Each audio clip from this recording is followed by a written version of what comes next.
Check 1 2, check 1 2.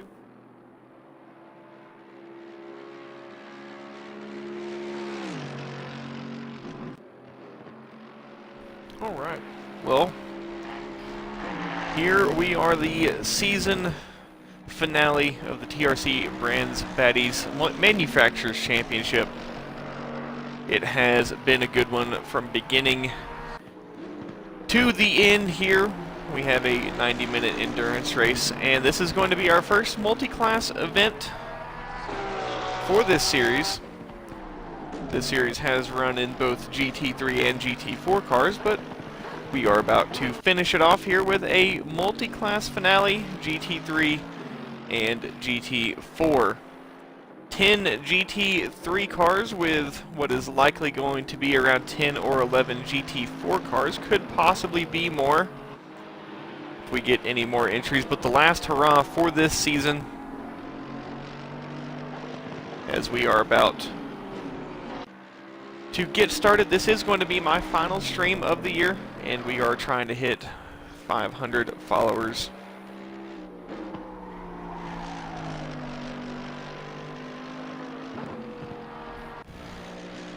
But we are looking forward to a good race tonight.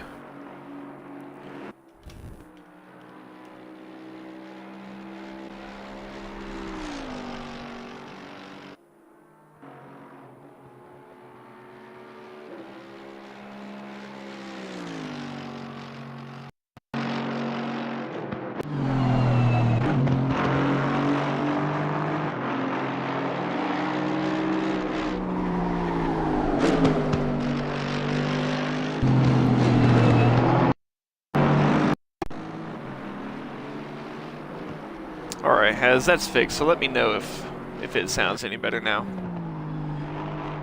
Should be fixed.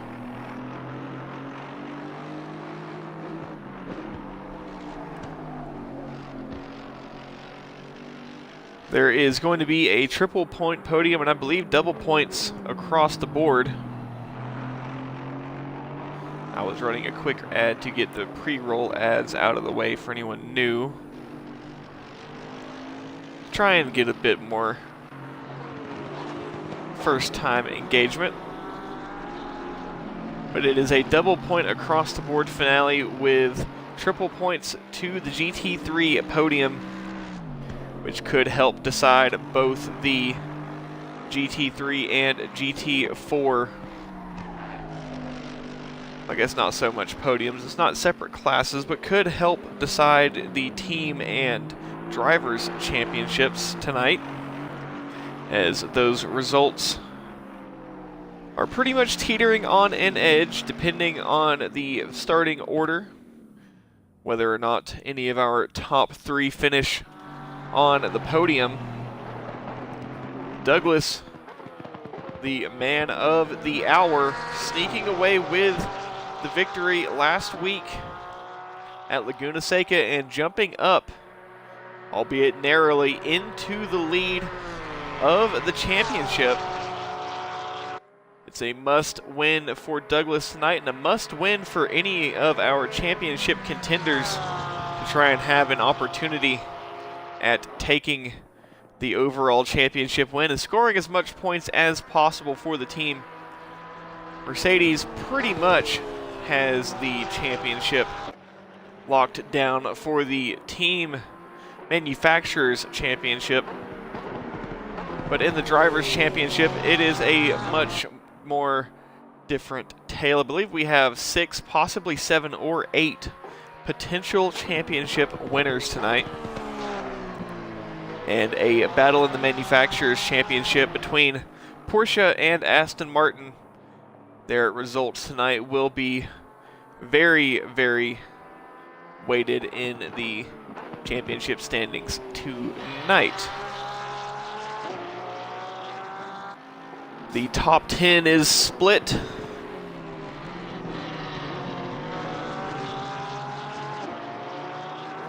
I believe it is split 3 ways between Mercedes, Porsche, and Aston Martin. I don't think that there are any BMWs Mustangs, which would be the Camaro GT4, or the McLarens. I don't think that there are any McLarens, BMWs, American cars, which would be the Camaro in GT4 or the Mustang in GT3, or Audis. I believe it is split between Mercedes, Porsche, and Aston Martin. If we look at the classes, yes, it is 10 drivers in GT3, 4 Mercedes, 3 Porsche, and 3 Aston Martin. Again, double points for the drivers tonight. Triple points for the podium, which would be among our GT3 team, with our GT3 drivers, which scores triple points both in the Drivers' Championship and the Manufacturers' Championship. We are very much going to look for a slugfest between the Porsche of Douglas and the Mercedes duo, the dynamic duo of Vasquez and Elizondo. Vasquez and Elizondo, if they are able to get out front and work together, they are a bit of a force to be reckoned with, but throughout the second half of this season, they have just been suffering with extremely bad luck. And we'll have to see if that luck continues.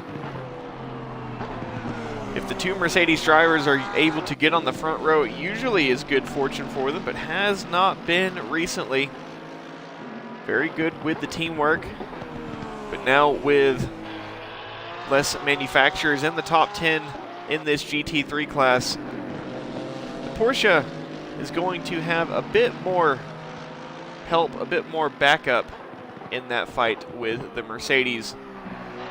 Look to see a lot here tonight, as we are likely going to see some team strategy with drafting and qualifying.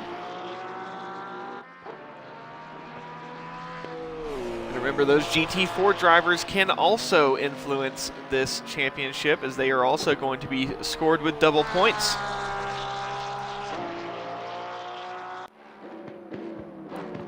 But we are just awaiting the end of the practice session. Wagner, actually with the upset, who does have an opportunity of stealing this championship away. I believe Wagner is in 6th or 7th place in the championship standings. Really needs the top 3, 4, or 5 to be dropped down the order and have a very poor finish tonight, but does not mean that it is impossible for Wagner to take this Drivers' Championship away. Again, it is a tight fight for the Drivers' Championship. While there are still some drop rounds that need to be calculated that can have a bit of sway in the championship, they're not going to be weighted anywhere near as high as this race will be tonight. Douglas has been the quicker of the Porsche drivers, but Wagner obviously showing some pace here in free practice. Doesn't mean anything, as we still need to have our true qualifying, which we will be having a split qualifying. Those of you who have been around for previous seasons of multi-class with TRC, or even more recently, Go Fast Racing qualifying, it is going to be a 20-minute split quali, 10 minutes for the GT4s, 10 minutes for the GT3s. And we are likely to have some pit stops, or we should have some pit stops. I don't think that the GT3 cars have enough fuel to make it all the way around. And thank you for the follow, Kane. We are 5 followers away from that 500 mark that I would absolutely love to hit tonight. If you would like to help me hit the 500 follower milestone before we finish with the last stream of the year, I would greatly appreciate it if you'd hit that follow button. So we are, again, just 5 away from that 500 follower mark. All right, we're going to put up a quick poll. Is it going to be a Mercedes 1-2? in qualifying.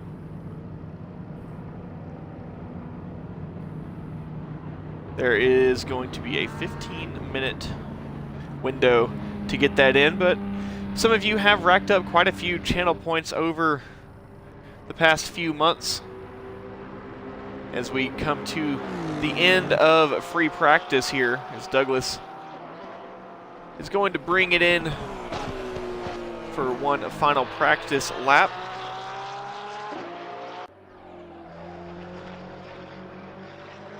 But is there going to be a Mercedes 1-2 in qualifying? 3,000 points. 3,000 points to know. That is a lot of points to know.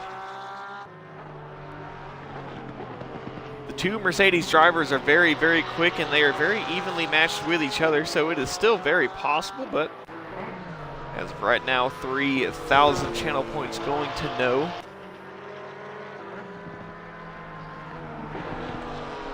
Well, knowing their luck, they have done a lot this season with those 1-2 in the qualifying, but with what Douglas has on the line here, the championship, and if he would be able to split the two, very, very possible for Douglas or one of the Porsche drivers or one of the Aston Martin drivers to put a bit of a wrench in that. And let's see, is that going to be, it's not going to be Horner. Who is that out first? Is that the 79 of Caligari? I believe it is. Leading the field out for the start of GT4 qualifying, but that's a 67 of Harris, who jumps just ahead. Really wants to score some points, get as high up as possible for the GT4 class for Mercedes. I think Mercedes may have the least amount. I think, yes, they only have one GT4 car as far as I know tonight. BMW having quite a large standing in GT4, and then it's just a couple Aston Martins, McLarens. Actually, I think as many McLarens as there are BMWs. Down the chute and heading to the toe of the boot. Harris leads the GT4 field for this outlap.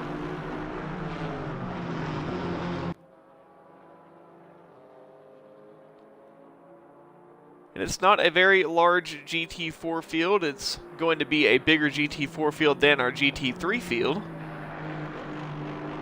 And there is going to be a split start. We will have a manual race start as we are going to divide the classes IMSA style.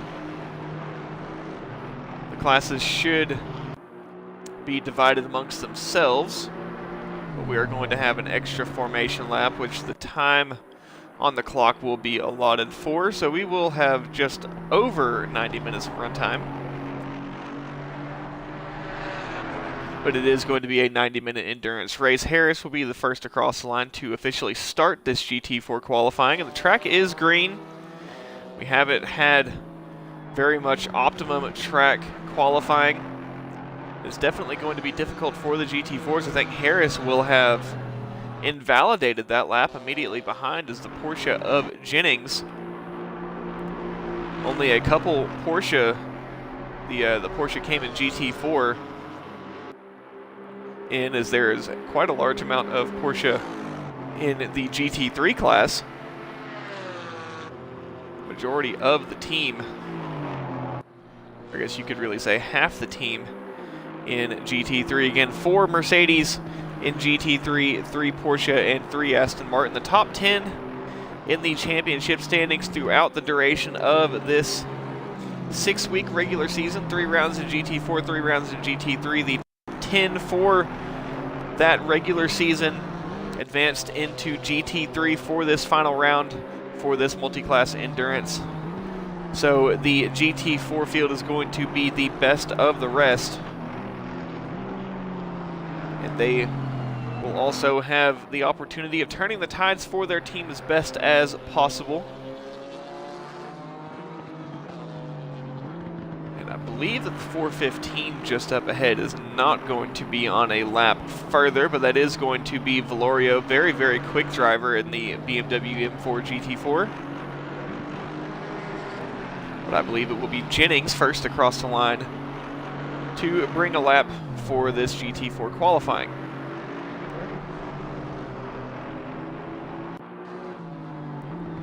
We will see. I don't think Valorio is on a valid flying lap, and no. We will see if Jennings is going to set the pace for the GT4 field. And yes, a 156.537 from Jennings. Norman in the Aston Martin goes 0.03 of a second slower. Craters in the McLaren goes up to P1 in GT4 and backs out, will abandon this lap. Trotman Grant up to P4, Bow up to P5. Jennings will go out, try to find some improvement.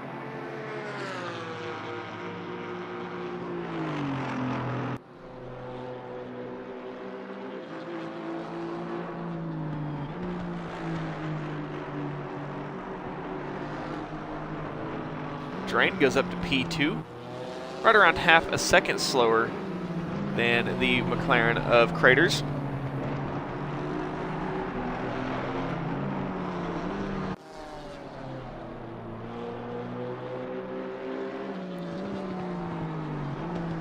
Again, just a bit quiet here as we are awaiting the GT4 qualifying to end, and we will start with the GT3 qualifying as soon as that timer hits 10 minutes. Granado's good enough for P8 in GT4.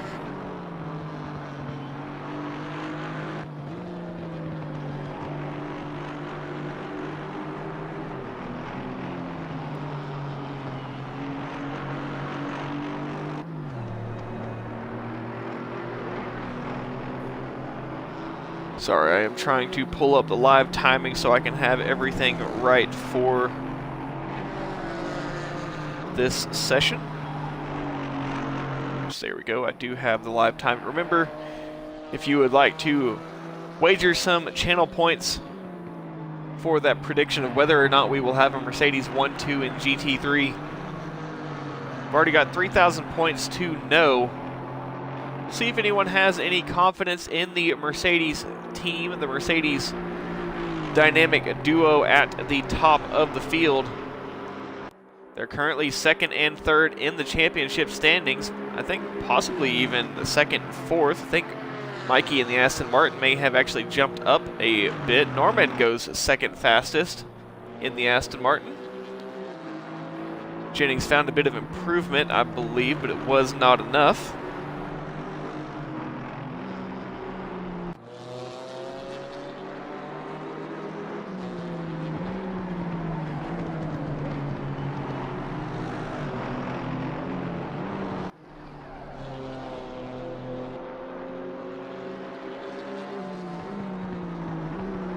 Just a couple minutes left in this GT4 qualifying before we get started with GT3. Drain up into P2. It's currently a McLaren 1-2 for GT4. Granados will come across the line to try and find some improvement. Currently P9. Does not improve in the 19. Behind, not on a valid lap. That is Franklin in the McLaren. Still yet to bring a valid lap. We'll see what Valorio is able to bring. Currently the back of the pack, but a very talented driver. Would not be surprised if Valorio makes it to the top of the field in GT4.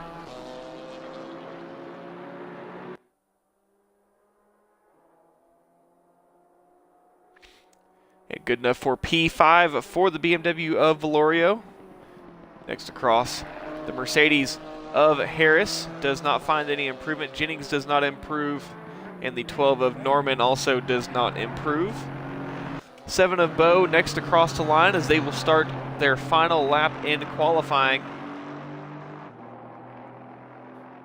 Bow P8 will try to find some improvement. The 79 of Caligari goes up to P12 and will end his qualifying there. The queue in pit lane has started. Is that Mikey at the front? Yes, it is. Is that Douglas right behind? Yes, it is. The 3 of Drain across the line needs 2 tenths. Doesn't find it. Has one more opportunity. The 47 of Miller in the Camaro across the line. We'll have another opportunity. Good enough for P9. The 970 of Renzelman. Rounding out the final corner, and with just under a minute left, we'll get one more opportunity. Does not have to take it, and will stay on the racing line, so likely we'll go for that next lap. Currently P11. Caligari, P12 will not be able to improve. Granados will get this lap and one more in, so one more opportunity for some improvement. Stays P10. And is going to abandon the lap, will not improve. Valorio may barely have enough time to get one more lap in and is going to abandon this lap, will end qualifying.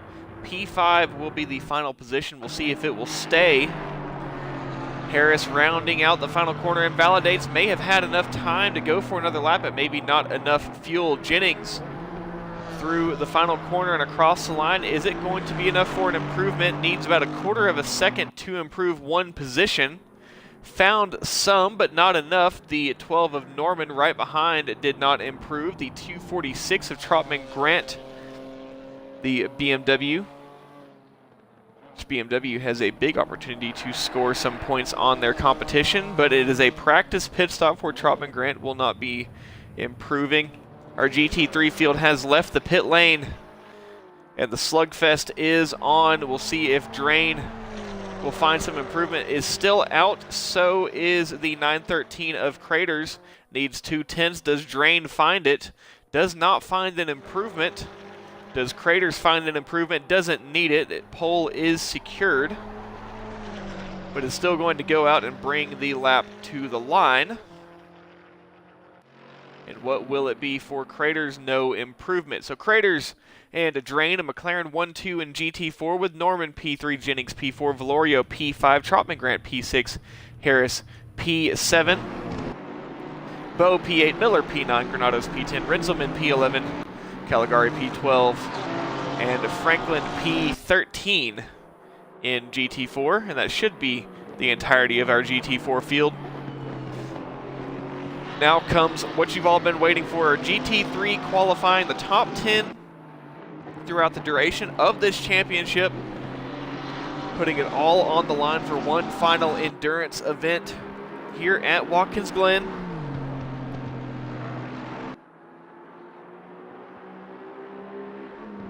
Through the final corner, Mikey will lead the field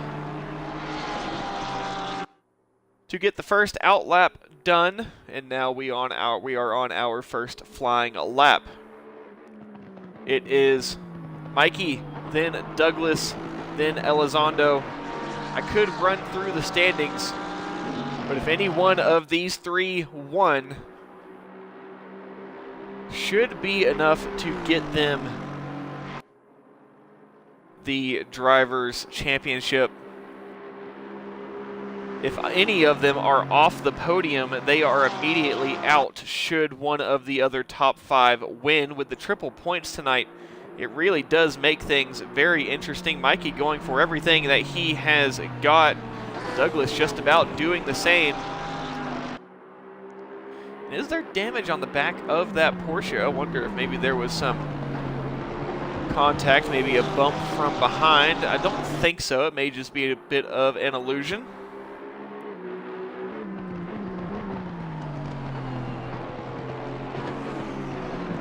Mikey out of turn 7, the toe of the boot as we run down the hill towards the heel. Mikey seems to have built a gap to the Porsche behind. And is Mikey looking for a TRC championship here tonight? A first of its kind championship for TRC, I believe. And a pole is good. It helps your possibility of taking home the win quite a bit, but it does not guarantee it. But again, it would help it quite a lot. Out of the final corner and across the line, what will the time to beat from Mikey be? It's a 146.3. The track is still just fast. Douglas goes faster. Elizondo goes even faster. And Vasquez goes even faster. 45.1 from Vasquez. Now the time to beat. And as of right now, that Mercedes 1-2 is looking pretty nice. Bird goes P5, immediately behind the Aston Martin teammate. The 333 of Winter goes immediately behind the Porsche teammate. It's teammate, teammate, teammate. 1, 2, and 3 rows back. Wilson goes 7th fastest, making it 3 Aston Martins deep. But we still await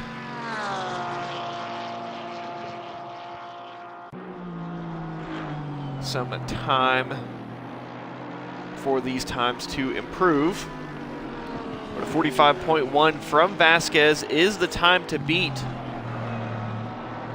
Douglas, the current championship leader, still up there, tangling with the top 4 of Elizondo, Mikey, Douglas, and Vasquez.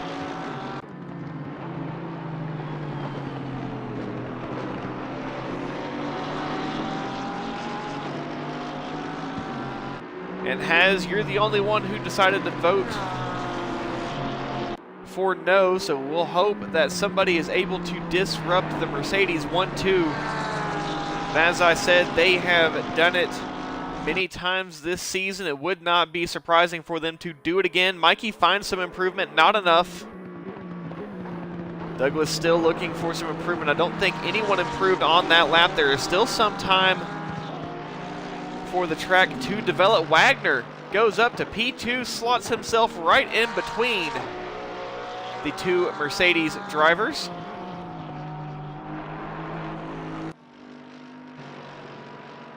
And while Haz thought he had those 3,000 points, I think that would net you 6,000 channel points if you would win, an additional 3,000 for the double. We will have to wait and see. A switcheroo of the Mercedes teammates. Vasquez up ahead with Elizondo behind.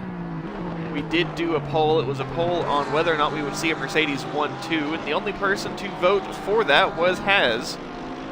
So we'll see how that result pans out. The 81 of Breakfast in the Mercedes, the only of our GT3 field yet to put a time on the board, and we will see what that time will be. 2 more laps for our leaders here in GT3 to try and find some improvement. Bring a lap good enough for pole. And across the line for Breakfast, it is P10, still with plenty of time to improve. Mikey still leads the field, but the Porsche of Douglas is now closing in behind. Mikey needs to find a second to get up at the top of the timing board. We'll see what Mikey finds. He finds half a second. Douglas finds about half a second as well. Vasquez drops into the 44s and immediately undoes the work that Douglas had done. Was 76 thousandths of a second away from pole, but Vasquez improved on that time and made things a bit harder for the Porsche team. Wagner still P2. Winter jumps up to P3, and now it's 3 Porsches in between the top 2 Mercedes drivers. And Douglas leads the, I would say, the German rivalry here between Mercedes and Porsche. Still have the 555 of Mott coming out of turn 9, running towards turn 10. Through the penultimate corner. It's Mott, Wilson, and Breakfast at the back of the GT3 field. We'll see if Mott finds an improvement here. Doesn't need much, needs about half a tenth to go up a position. Does not find it on this lap, but we'll have one more lap. And for the rest of our field, it is going to be the end. Is Douglas going to be able to get another lap? I don't think so. I think Douglas's qualifying is over. Breakfast across the line will have one more lap. Douglas is P2. We'll see if it stays. Breakfast needs about 3/4 of a second to find another position. Has one more opportunity to do so.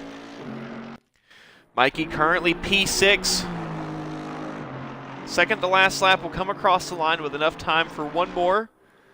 Is 3/4 of a second away from pole. It's not an improvement on that lap. What is it going to be from Elizondo? From P5 up to P4. And is that Wagner right behind? Not an improvement for Wagner. The 103 of Bird, the Aston Martin. What is it going to be across the line? It's an improvement, but not by much. Winter, the next Porsche across the line, stays P3. But it's getting closer between the top three.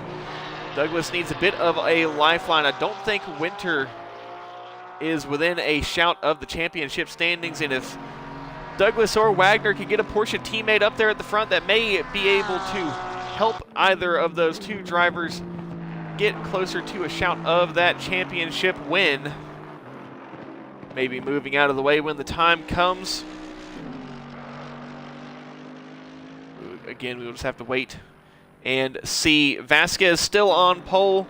Didn't improve on that lap. We'll see if Mott has found any improvement. This is going to be the first of our drivers to end their qualifying by coming across the line. Mott good enough for P9, stays P9. Breakfast currently P10.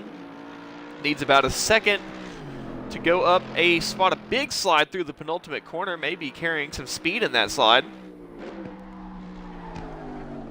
And through the final corner, floating it out to the outside, trying to get as close to the outside wall as possible without making contact. And across the line from Breakfast, stays P10. Mikey in the Aston Martin, well within a shout of this championship win if he would be able to take home the win tonight.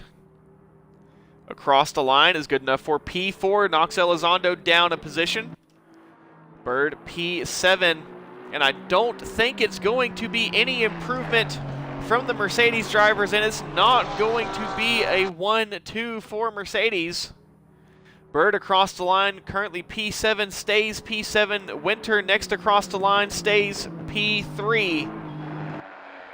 And it is a no-go for the Mercedes 1-2. The 713 of Wilson next across the line, but don't think there is going to be any improvement. I believe the session was over and the lap was invalid. It's not going to be an improvement. Anyway, Mercedes on pole with Vasquez. Douglas P2, Winter P3, Mikey P4, Elizondo P5, Wagner P6, Bird P7, Wilson P8, Mott P9, Breakfast P10.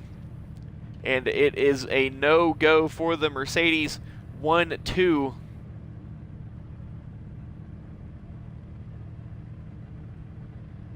Let's see, has you won that? So congrats on the channel points. Let me know how many you have. You should have around 6,000 now.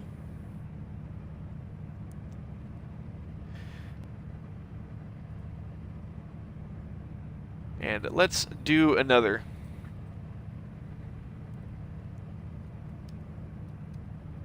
Who will win the Drivers' Championship? Or who will win the race?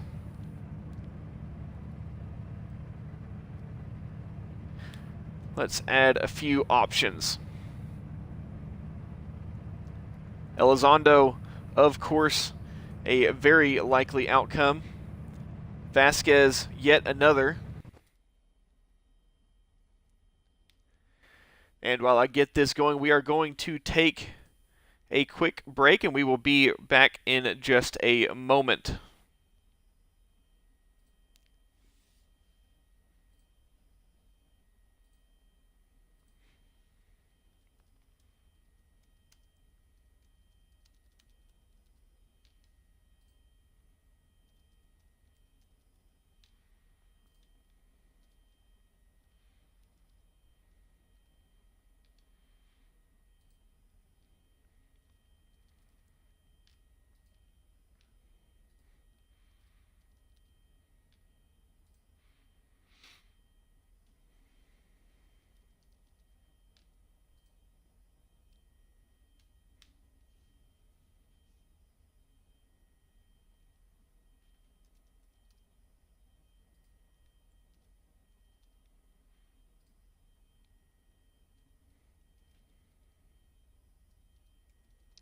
with all of the drama that is possible tonight, it really could be anyone's race. So I'm going to input all 10 choices for the winner tonight.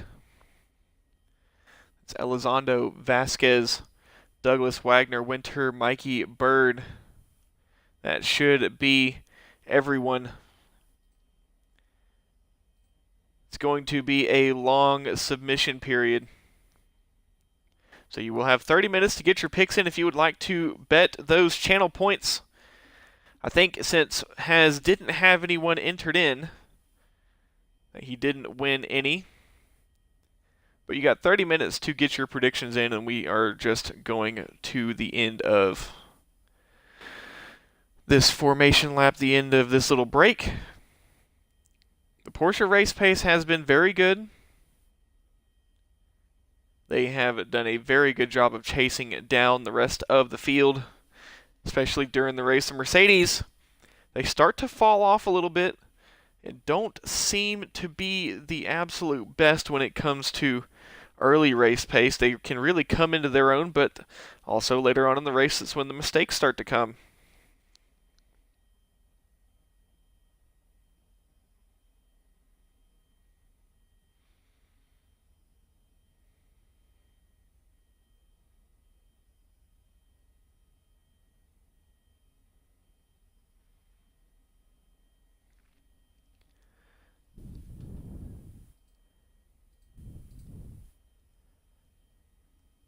And Has puts it all on Douglas. And if you are tuned in and sitting on the track for the formation lap, you've probably got some channel points to wager. And maybe you want to vote for yourself. Some people may be in an ad right now, so I will give it just a moment. But running the ad means that we won't have ads for a while during the race. Welcome back for those of you who may have seen an ad. If you would like to get your predictions in, all 10 of our top 10 drivers, all 10 of our GT3 drivers are on the poll. If you would like to put a vote up and see who you think is going to take the win, wager some channel points. Trying to do these polls a bit more, but if you would like to try and earn a few of those channel points, go ahead and throw them in the wager there for the prediction. It could go any way with any of our 10 GT3 drivers. And now we are rolling with this formation lap. Vasquez on pole will be leading the field. Porsche of Douglas right behind has the teammate of Winter as a little bit of backup. And Winter may also be helping out, maybe hold the field behind. But it's Vasquez at the front, then Douglas and Winter. They will likely line up side by side, and I don't think Winter would put up too much of a fight against the Porsche teammate. Again, anything could happen. We are going to have a quick formation lap as we are going to be splitting the field apart. I believe this is going to be a manual formation lap. So we had a short formation.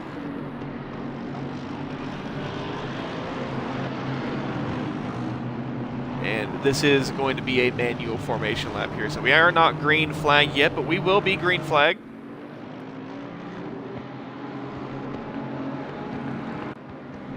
Thank you to those who are tuned in as we get ready to get started with this multi-class endurance finale for the TRC Brands Baddies Championship.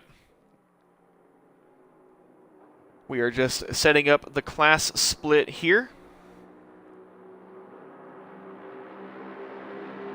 Who is that going on ahead? I think that may be Harris, who has a drive-through penalty, who is probably going to try and get that drive-through penalty served, and may be starting from the pit lane in doing so.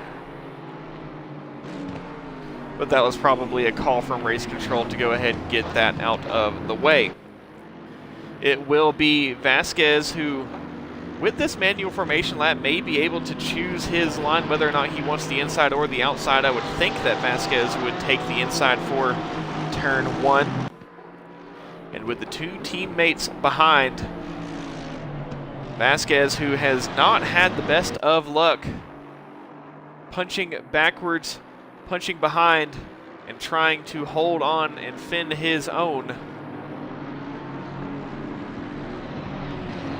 We'll see how he does. The teammate of Elizondo, who can very quickly slice his way through the field, as these GT3 drivers will be slicing through this GT4 field.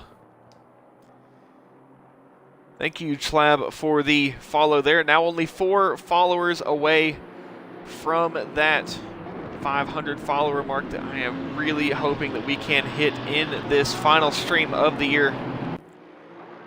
Vasquez will lead the field to the line. It is going to be Vasquez's discretion of when they go, but I believe it is going to be a call, essentially like a race control call for green flag. They will queue up as they would on a normal formation lap. Same thing with our GT4 field, which we will get on board. I believe they are going to be going on the same green flag, but into the final corner, Vasquez with the whole GT3 field behind, the entire top 3, the entire top 10, triple points for the top 3, and Vasquez gets on the power early coming out of the final corner. We have officially started this race, 90-minute endurance race here at Watkins Glen, the season finale of the TRC Brands Baddies Championship.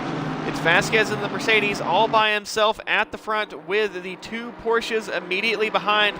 Elizondo doing a very good job moving up 2 positions, started P6, is already up to P4, and that Mercedes does seem to have a much better top end than the Porsche.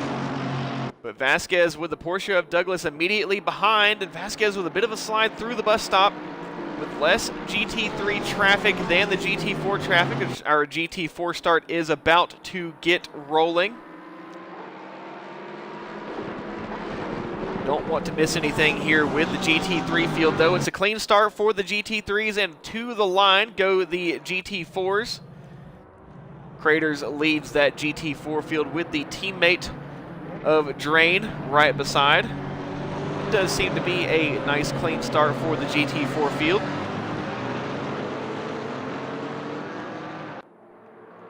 Back on board with our GT3 fight. This is not only the fight for the race win, this is the fight for the championship. Triple points to the podium, which as close as this championship is, it is pretty much a guaranteed championship to the winner.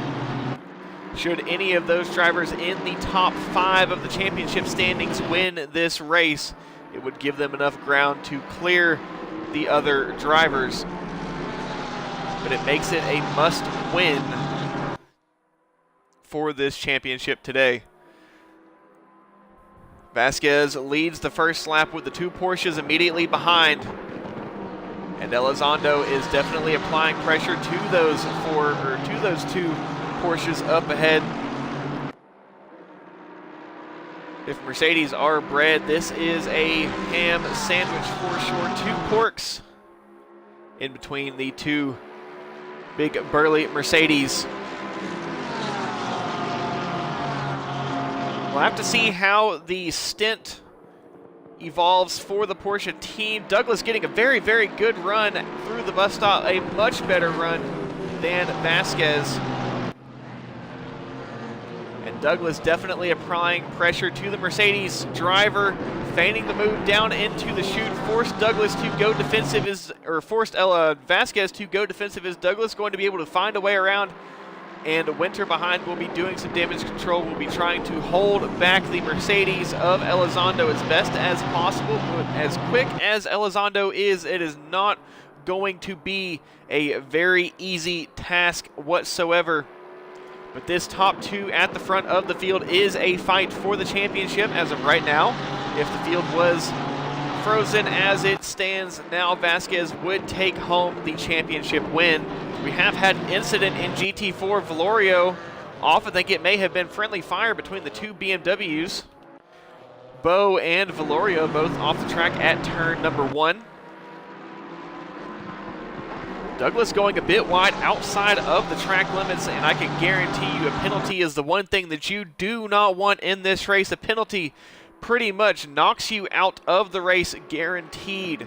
We've got a battle behind between Wilson and Mott. Mott, the Mercedes, trying to hold back the Aston Martin. As of right now, the Porsche are pretty healthily outscoring the Aston Martin team. They need to do that. I believe it is Aston Martin in P2 of the Manufacturers Championship, Porsche in P3. But the Porsche team would absolutely love to find a way past the Aston Martins and get up onto that second spot on the podium for the Manufacturers Cup. Around the outer loop of 5 as we head down the chute, downhill towards the cambered left-hander of turn 6. The chute spits you out for the slight climb into the toe of the boot. Turn 7, Douglas gets a very, very good run. The Porsche very strong here through sectors 2 and 3, where the Porsche is able to rotate much better than the Mercedes. Will go on board with Douglas, who is putting the pressure onto the current race leader of Vasquez. Again, this battle for the lead, and I believe getting the win could be enough alone to bump Porsche up to P2 in the manufacturer's standings. Don't know that the Porsche would be able to outscore the Mercedes team, as they have a dominant lead in the manufacturer's standings, due more to the talent that they have acquired for the team rather than the strength of the car. The cars have been fairly balanced. And through Sector 1, we really see the Mercedes start to pull away from the Porsche down the straight, up the S's, and into the straight heading into the bus stop. We see the Porsche start to claw back the Mercedes, but development behind Winter has the Mercedes of Elizondo applying pressure as they go into the bus stop. You don't want to go through there 2x2. A big slide from Douglas. I think I saw some tire marks coming through the bus stop there from the Porsche. Tire wear going to be a big factor here as well. The Porsche will wear those rear tires much quicker than any other car in the field, but the Mercedes is also going to wear out those front tires, being a very front engine, front heavy, kind of lugging the nose of that car around the corners. Pit strategy and pit stops are going to be a very big factor in this race, and Douglas, who has actually just come off of 2 race wins, one with TRC last week, which bumped him up into the championship lead, as we do have our first bit of inter-class relations here, as we have the GT4 of Rinselman with the GT3 field slotting around. And now our GT3 field really starts to get a taste of multi-class racing here, as they have now caught up to the traffic. And is that the BMW of Bo? I believe it is. Vasquez has to go off of the racing line, dives to the inside of the BMW. Douglas will be able to take a more straightforward and faster line through.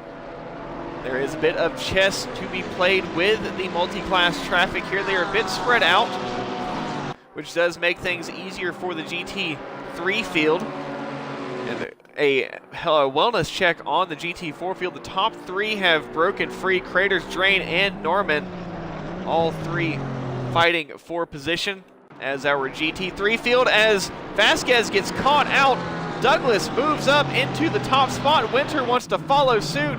It's side by side between Vasquez and Winter. Vasquez will hold the inside and is not going to be very happy about that move being done. But side by side through the bus stop with GT4 traffic ahead, Vasquez had nowhere to go, had to back out of it. And I can guarantee you now that Vasquez is going to be fighting twice as hard, but is dangerous for the Mercedes driver. As Vasquez, he is very good at driving on the limit, but sometimes he finds that limit a bit too early. Mikey goes very deep into turn 8.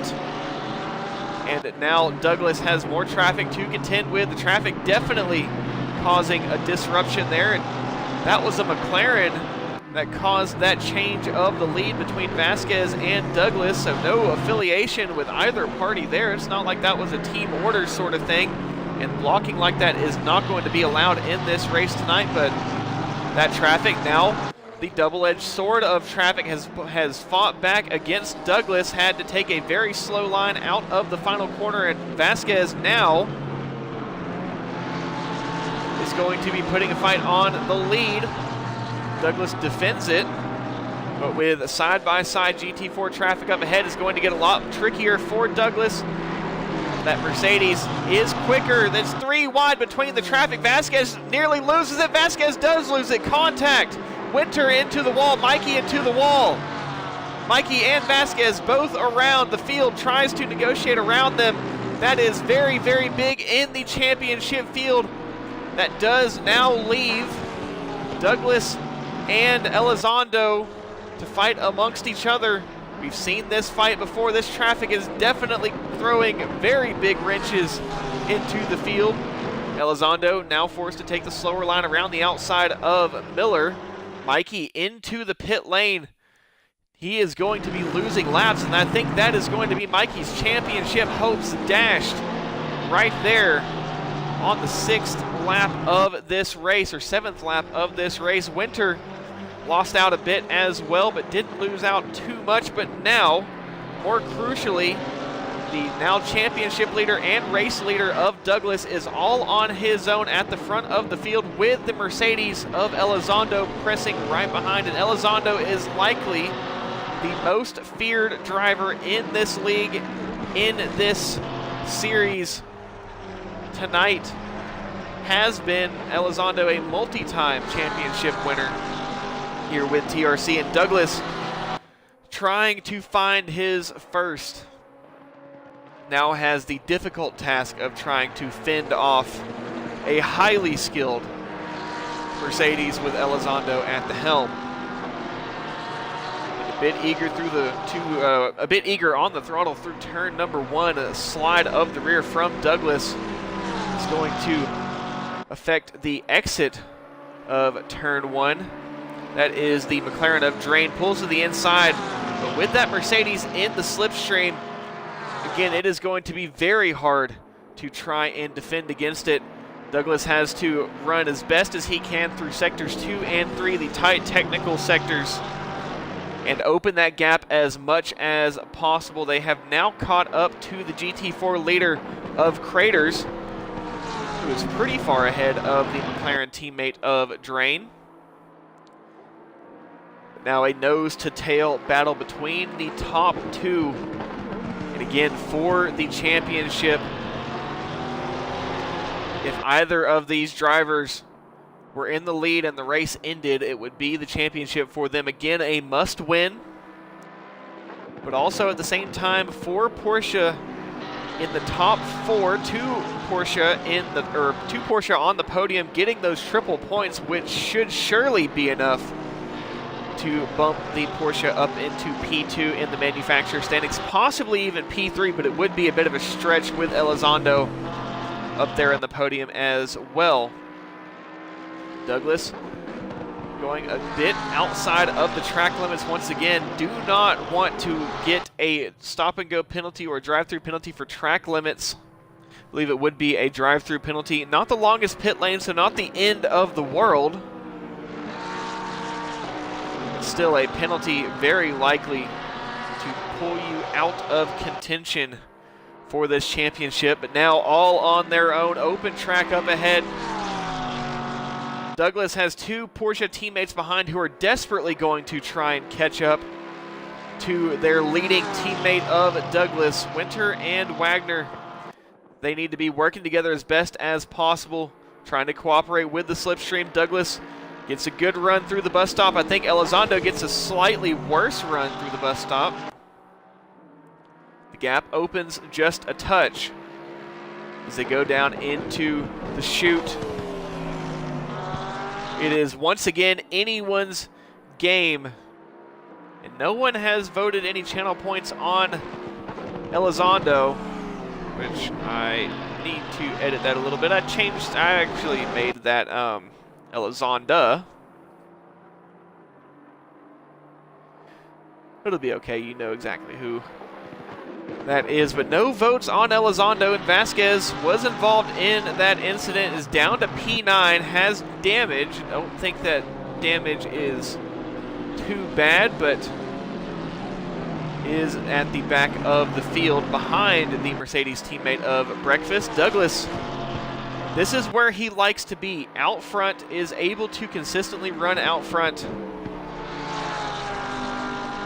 And if he can just continue to lay laps down, Elizondo is not going to go anywhere. He will be right there. But if they can continue on the way that they are, again, Douglas taking the fastest lap of the race. That gap to the two Porsche teammates behind is growing.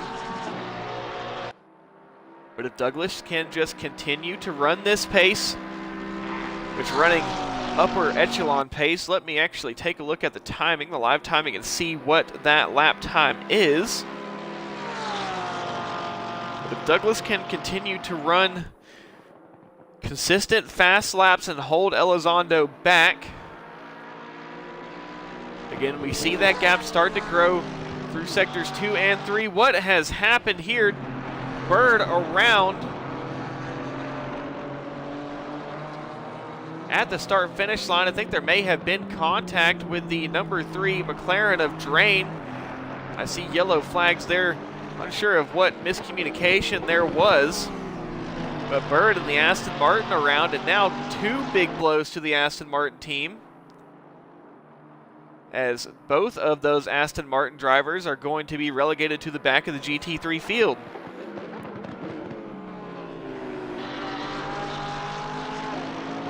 Very quickly we have gotten things sorted out among the GT3 field. We have decided who is going to be racing who, and it is currently Douglas versus Elizondo. One could argue the 2 top talents in this league, if you took Vasquez out of the conversation, who you can never count Vasquez out of the conversation. He is quite a ways back, just now coming into turn 8. But we have seen Vasquez claw his way back from the back of the field very many times. There are still plenty of variables left to either make or break your race. There is pit stops. It's going to be at least 1 pit stop, probably only 1 pit stop for the GT3 field. I've heard a rumor that it is possible for the GT4 field to go on a no stop, but I can only imagine that the tires would not be in very good condition after an hour and a half. The GT4 field has spread out a bit. Craters at the front, all on his own, with Trotman Grant, who has actually jumped up into P2. I think there was an incident between Drain and Bird. Drain had some yellow flags. Miller actually into P3 for the GT4 field. Harris P4. And a battle here between Norman. Was Norman and Valorio? No, it is Norman and Jennings. Jennings in the Porsche trying to chase down Norman just up ahead. Back on the battle for GT3. Again, this is the battle for the championship win, not the championship lead. This is the battle for the championship win. Whoever of this pair would win tonight would win the Drivers' Championship. It is that close to each other.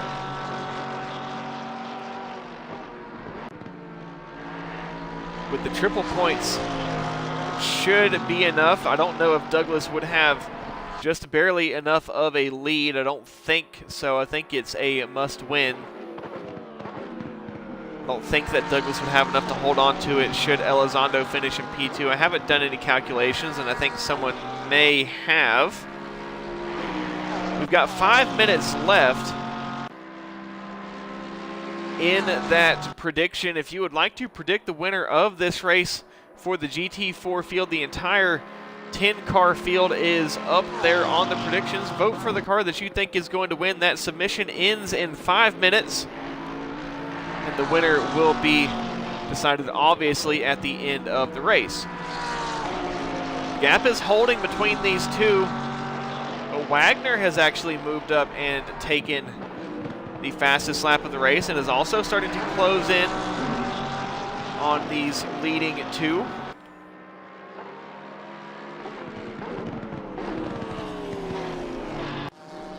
Battle in GT4 between Miller and Harris.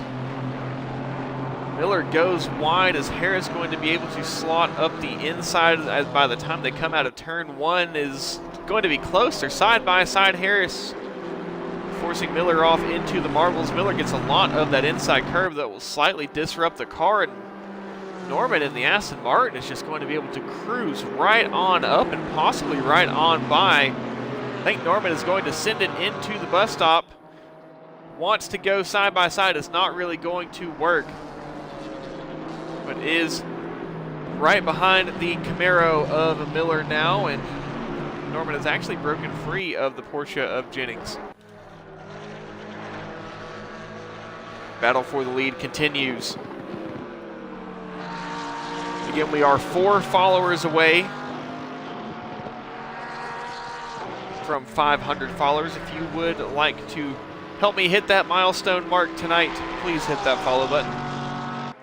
And thank you to those who have tuned in on YouTube. I know there are a few of you. But thank you as always. And if you would like to rewatch the race later, the race replays are always saved to the YouTube channel permanently so they can be rewatched at any time in the future.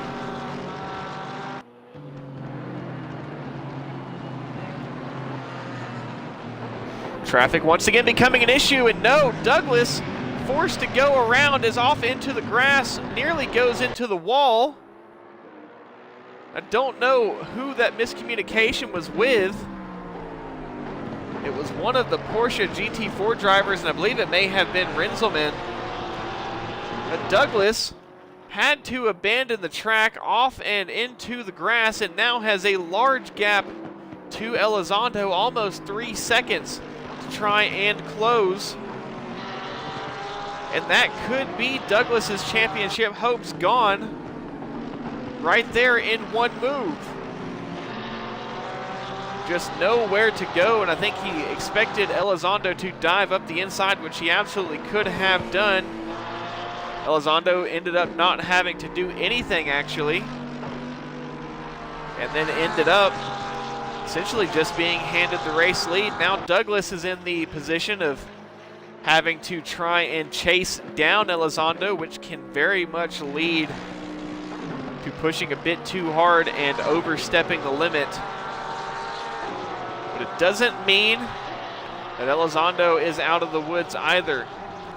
Battle here between Mott and Wilson. Wilson, the top scoring Aston Martin, trying to score as many points as possible for the Aston Martin team. Again, they are trying to hold off the Porsche field, as Porsche is trying to overtake Aston Martin in the Manufacturers' Championship with the double points for the field and triple points for the podium. Vasquez into the pit lane. I think Vasquez is going to try and do the long haul, has pit as early as possible to try and take the field to the maximum extent. It's a bit of a gamble for Vasquez, and I don't think that he is going to repair any damage.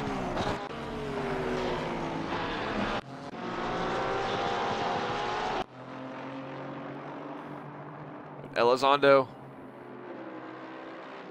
Douglas has gained a 10th in the last lap, but again, it is not really looking too bright for Douglas. Does have the ability to get the undercut in, but again, you do need to weigh your options with tires. The Porsche, not a very good car for tire saving, as it is rear-engined, rear-weighted. Doesn't really like to hold on to those rear tires. The car will start to move around at corner exit later on into the stint. Vasquez still in the pit lane. I wonder if he is repairing that damage. Maybe wants to be as fast as possible. Don't know the full extent of the damage. That will move Vasquez down the standings. Bird P8 and craters the leading GT4 driver. Mikey at the very back of the pack and is a couple laps down. Will be able to get those laps back from the GT4 field and move up to the back of the GT3 field, but I don't know that Mikey will be able to bring too much and is probably going to try and take it to the end on one fuel load. Douglas again is shaving a couple tenths out of the time of Elizondo, but again, Elizondo doesn't have to push really right now, has built up enough of a gap that Douglas is only able to get a tenth per lap. It's not really going to make it very easy for Douglas to gain, especially with as many laps as it would take. Douglas is going to have to hope for a perfect race from here to the end and is also going to have to look for a perfect pit stop and likely also some misfortune from the current leading Mercedes.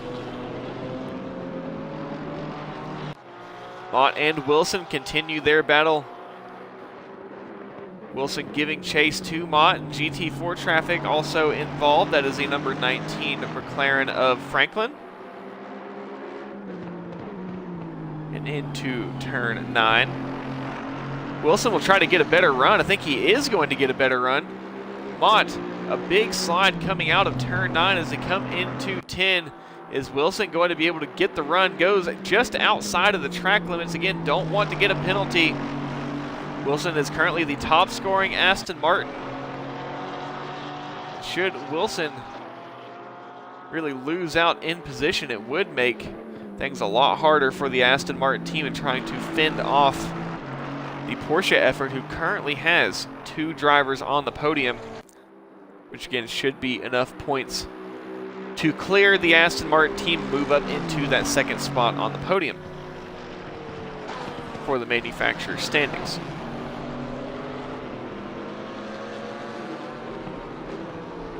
The gap is now holding steady, but Elizondo is coming up on a fight in the GT4 field. Valerio, Jennings, and Miller. Jennings and Miller in a battle up ahead. This is the battle for P5 in GT4. And our race leader in GT3 is coming up, just creeping up behind. Douglas finds a couple tenths, has the McLaren of Drain side by side. Drain doesn't make things as easy as they could have been for Douglas, but still no real infraction. Drain is also still racing his race. Wagner right behind, and then Winter right behind Wagner. Things about to get interesting here for our race leader of Elizondo, as he is coming up into a 3-way fight in GT4. Will dive all the way to the inside. I think he will be able to cover off the GT4 field. Valerio trying to find a way around Jennings and Miller. Jennings and Miller go side by side into turn 1. Valerio is right behind him. Valerio wants to get into the slipstream and find a way past, but no! Contact between the GT4 drivers, and Douglas gets involved, and Douglas is going to be taken out of that championship fight. Goes around, and don't know exactly the extent of the damage on that Porsche, but things were going to get rough, and Douglas right now in a very bad position, but that is likely going to take away the championship hopes for Douglas. Like to see the steering wheel. The steering wheel looks straight. I don't think there is going to be any suspension damage on that Porsche, but it is not good for the Porsche driver or the Porsche team. Again, Douglas is one of the top talents for the Porsche team, so you can't count him out. But argy-bargy with the GT4 field, and Douglas was collected, just a casualty of war there. Didn't do anything to be involved, but cars going around in front of him, just wrong place, wrong time. Sometimes that is just the cruel mistress that endurance racing is. Elizondo has now definitely opened up a large gap to the rest of the GT3 field. 7.5 seconds. And where Douglas had an opportunity to fight it back either through pit lane or just on raw pace alone, those hopes are not completely gone, but it is not looking good for Douglas. And now Douglas goes on the alternative strategy, and I think Vasquez is going to be down on laps. We will have to see, but I believe Vasquez is down on laps. Same thing with Mikey, who is still at the back of the field. And as they come across the line, we'll see when Vasquez crosses the Sector 1 timing line, how that will affect the standings between the two drivers. Wagner off and into the grass. I think also having a close brush with GT4 traffic. And the 333 of Winter also having a tough time finding his way past GT4 traffic. So Vasquez has not jumped Douglas in position. And Douglas off the jacks and rolling out of the pit lane. It needs to be a clean stop from Douglas. He will come out ahead of Elizondo, but no, he gets a speeding penalty in pit lane. And if it wasn't already over for Douglas, it is surely over now. Still has the opportunity to score points for the team, but the championship hopes for Douglas are done and dusted now. Still opportunity for Porsche to score points, and it's never over. Douglas, extremely talented, but is now going to lose any advantage that he would have had on the rest of the field coming in early and trying to stay out for a long time with that 30-second stop-and-go penalty. Just a little too much from Douglas, trying to bite off more than he can chew. Gets the penalty and is likely going to be taken out of the championship for the Drivers' Championship. So whoever voted those points on Douglas, I have a feeling that that is not going to be the winning pick. There is still hope from the Porsche crowd, as Wagner and Winter are both on the podium alongside the Mercedes of Elizondo. And Elizondo, as the 415 of Valorio gets a drive-through penalty for track limits, though, gets a 30-second stop and go, and it may have been for speeding in pit lane as well. I thought I saw track limits there, but it may have been speeding in pit lane.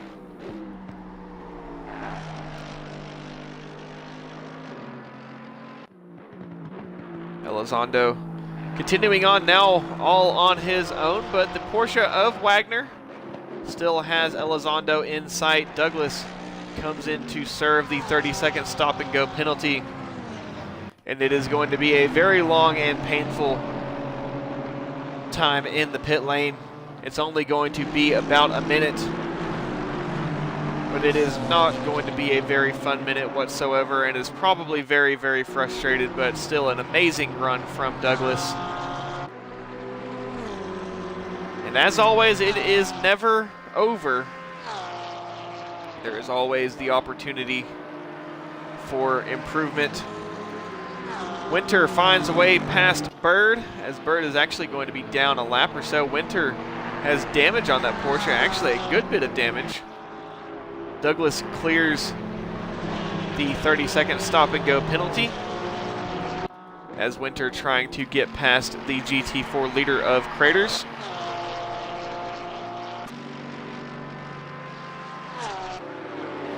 Now it is all on to Douglas to try and hold on to whatever he can, whatever semblance of a chance of a championship for Douglas. It's not looking good. It's almost impossible. But as some of you who may play fantasy football, that 1% chance to win, when all your kicker has to do is score that one extra point with 20 seconds left in the game, 1% probability to win that week. It's actually Monday Night Football. It's the last chance that you have. There is always a chance. That 1% chance is how my cousin beat me in fantasy football this season. She beat me by 0.04 of a point in fantasy football. Didn't even know that fantasy football went down to the 0.0, but it does. I found out the hard way. Douglas trying desperately to get past the Porsche teammate of Jennings and chase down the Mercedes of Vasquez. The good thing here, if Vasquez has any shot of a win here today, Douglas does as well, because Douglas is right behind. Elizondo still leading the race, and Wagner has started to close that gap down just a bit. Does hold the fastest lap of the race, which I was going to find out earlier what that is a 45.570. And with traffic all over, it is a bit difficult to try and get those top times in. Mott comes into the pit lane from P5. Winter still out again, does have that damage. Mikey and the Aston Martin just trying to finish this race and bring a result. More points for the Aston Martin team. Makes contact with the number 19 McLaren of Franklin. I think there may have been some miscommunication from there between the two. And Mikey came in early to repair damage. I don't know exactly whether or not Mikey has enough fuel to go to the end. May have to come back into the pit lane. Battle here in GT4 between Drain and Jennings. Jennings has actually gone past Drain, or Drain has caught up to Jennings. They're side by side coming out of turn 7. And right behind them, they have the 81 AMG GT3 of Breakfast. Just under an hour left to go in this race. We should start to see some scheduled pit stops before too long. Drain will slot in ahead of the Porsche Cayman GT4 of Jennings.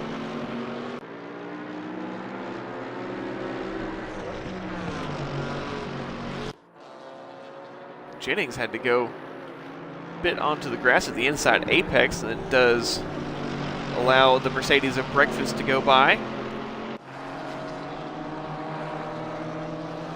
Douglas versus Vasquez, not the first time that we have seen this fight. The Porsche does seem to be faster here at Watkins Glen. Douglas is reeling in the Mercedes. Both of these drivers guarantee pretty much have full fuel in the car. They're not going to be running the fastest laps, but they are going to try and position themselves to have an advantage over the race leaders. They still have a chance. If Vasquez has any semblance of a shout at a win, so does Douglas. It's a very far cry at a possible championship win. And the Mercedes GT4, the number 67 of Harris, is not going to make things very easy for the Porsche of Douglas. Vasquez goes wide onto the grass at the exit of turn 7.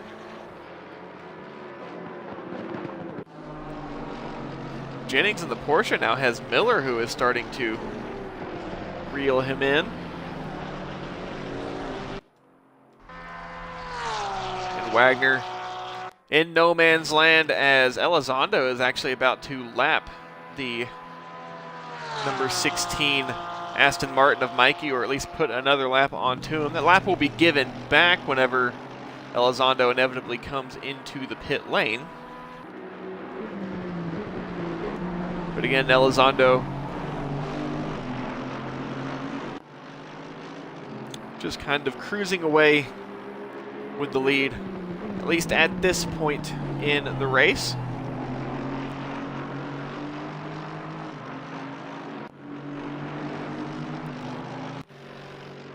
Douglas and Vasquez is getting very close between the two. Douglas well within the slipstream range of the Mercedes. We will see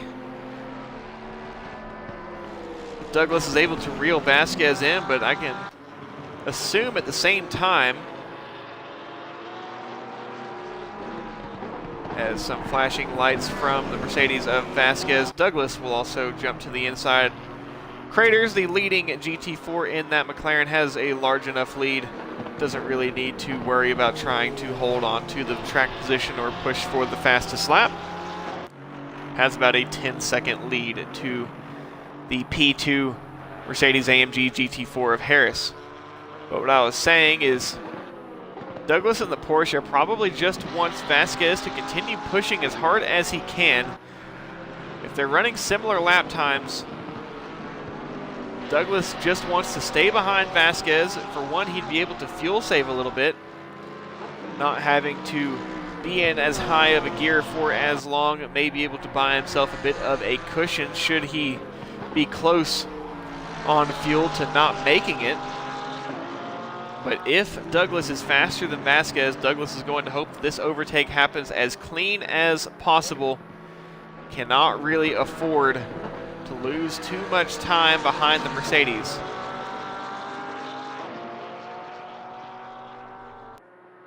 And if not, if they're able to run similar lap times to each other, then Douglas is just going to hope that the Mercedes of Vasquez doesn't try to battle too hard and will allow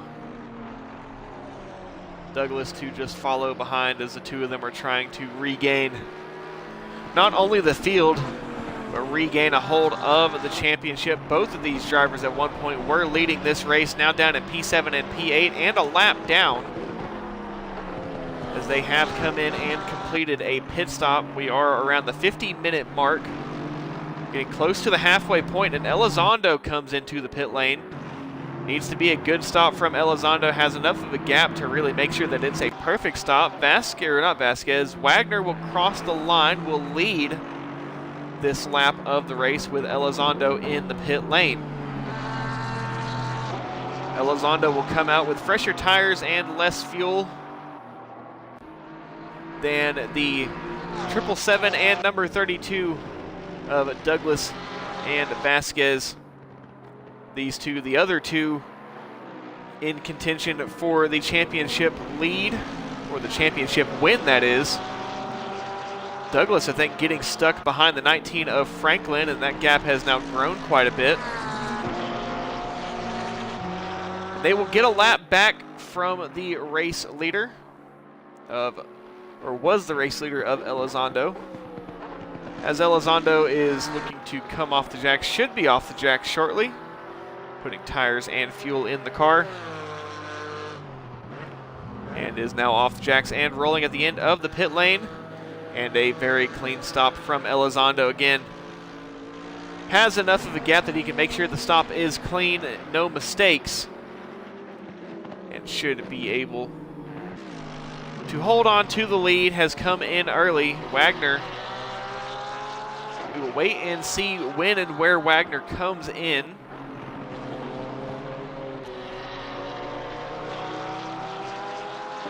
As we are right at the halfway point of this race. Wagner probably wants to have these tires as fresh as possible, as long into the race as possible, and is not going to come in on this lap. I wouldn't expect Wagner to come in for quite a while. He has a large gap to try and gain,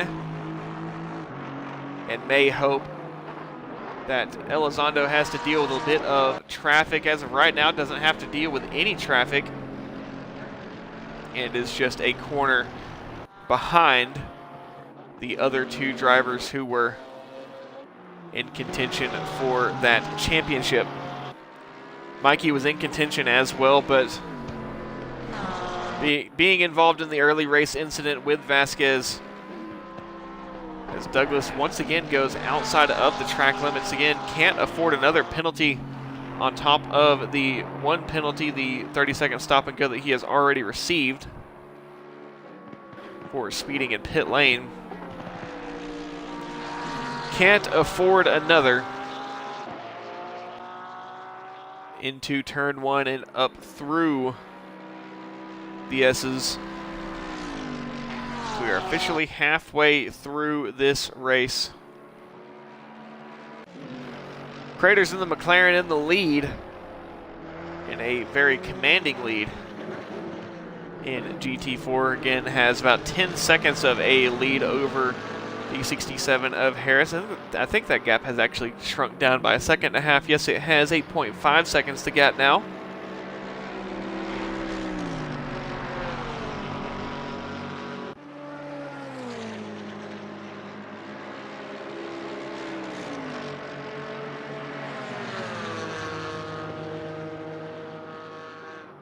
And things have calmed down a bit. There is still a battle between Douglas and Vasquez, but it doesn't really mean too much. Miller, the Camaro GT4R, into the pit lane from what I believe is P6. We'll lose a couple positions in the pit lane. Winter from P2 comes into the pit lane. Porsche team probably wanting to stagger the pit stops. And Winter will find the pit box and shut the car down for the stop to commence.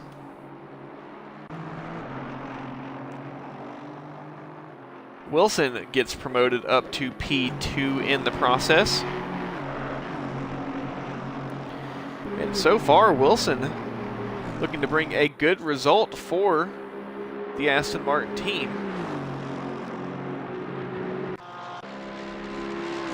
Douglas and Vasquez, two top talents for both of their teams, just caught in some very unfortunate incidents.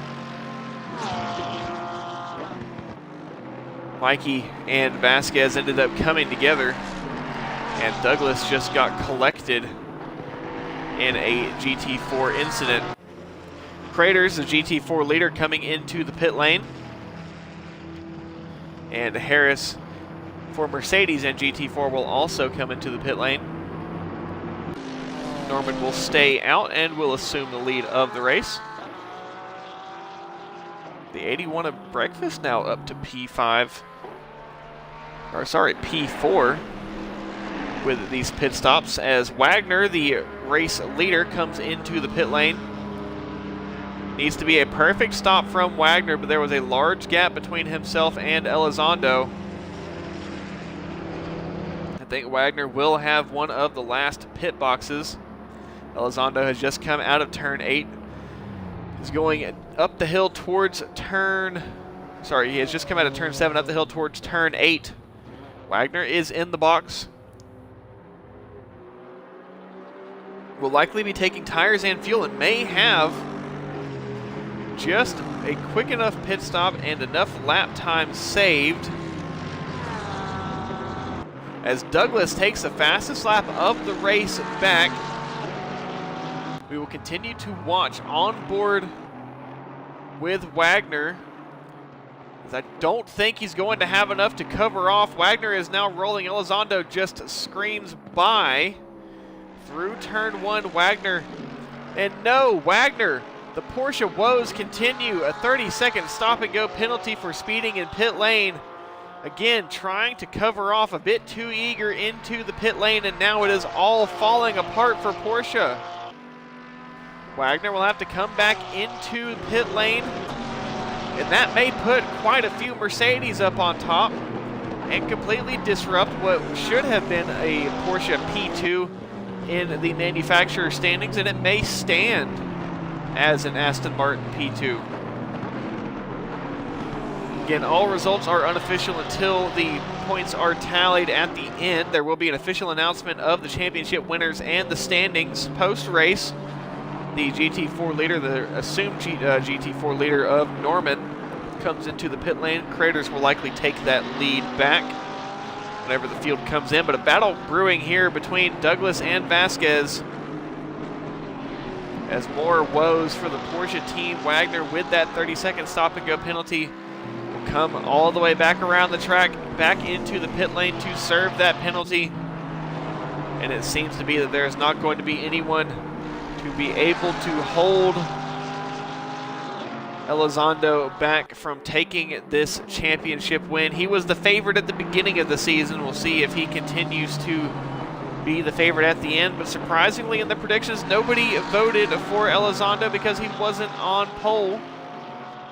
And as I said earlier on before qualifying, pole is very nice, but it doesn't guarantee you a race win. And now we're going to have some elbows out racing between Douglas and Vasquez. Again, two top talents just down on luck tonight, both going very deep into the marbles. Douglas wants to maybe try and send it side by side through the bus stop. Yes, they are. Douglas goes up. They make contact. Vasquez goes off and into the wall and around. Doesn't make contact.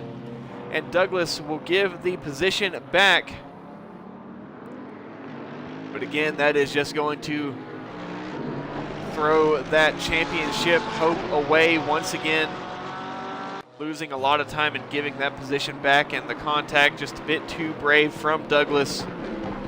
And I think at this point they're just racing. They know that they are both out of contention for the championship. Douglas will actually get this position on merit, possibly. GT4 up the inside. Yes, Douglas will get the position on merit. And a bit of understeer from the Mercedes of Vasquez. Still not over till it's over. Wagner coming into the pit lane, clearing the stop and go penalty. Does not get another penalty for speeding in pit lane. The 713 Aston Martin of Wilson will come into the pit lane and get his pit stop cleared. Will come in very, very late, and again doesn't want to get a speeding penalty. Douglas with the fastest lap up to P7, but now it is no Porsche on the podium. Wilson into the pit lane.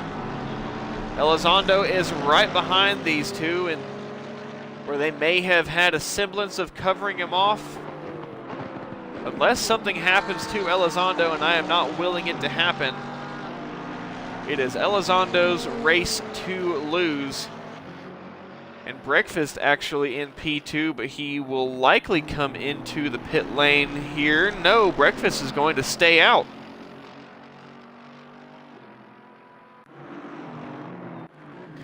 Jennings leading in GT4. Unsure of exactly whether or not Jennings has come in for the pit stop.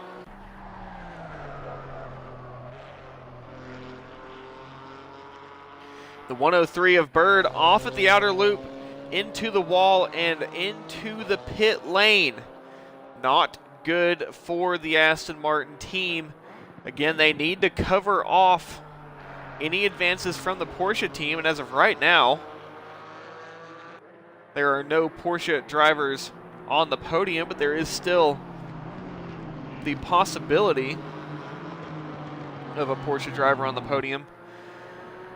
Wagner and Douglas have pretty much taken themselves off of that podium. Currently running P6 and P7 respectively between the two. And trying to hold off the race leader of Elizondo, who is now caught up to the teammate of Vasquez.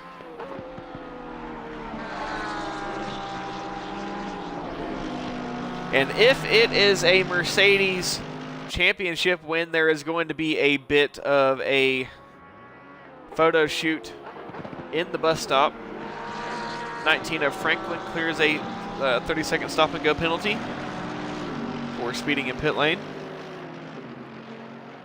But if it's a Mercedes championship win, which it likely will be the way that the standings are now, I don't think there is anyone who is going to be able to knock Mercedes down, especially not with two cars on the podium with the triple points and already being in the lead. It's just a triple whammy on top of leading the championship. But should Mercedes win, we will go to the bus stop where they will be doing a bit of a celebratory lineup. And if it's a Mercedes lockout, I can tell you that a few of the drivers are not going to be the happiest about it. Granados in the GT4 comes into the pit lane to serve the pit stop. But I can tell you a few of our drivers are not going to be the happiest about it, but you have to hand it to them. They showed up and showed out every week. And that is actually Mikey in the Aston Martin going past and getting a lap back on the 555 of Mott. See if Mott able to fight that back. Not for position, but Mikey again involved in that early incident has had to try and claw his way back in terms of positions. The 777 of Vasquez has allowed the race-leading teammate of Elizondo past. Now Douglas has to try and run away from Elizondo, who again has less fuel, fresher tires, and an overall better car than the Porsche driver.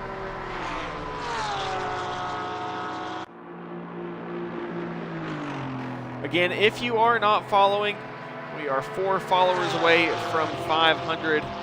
This is my last stream of the year. I would really like to hit that 500 follower milestone. So if you are not following, I'd greatly appreciate it if you would hit that follow button. Help me hit that milestone. Again, only 4 followers away.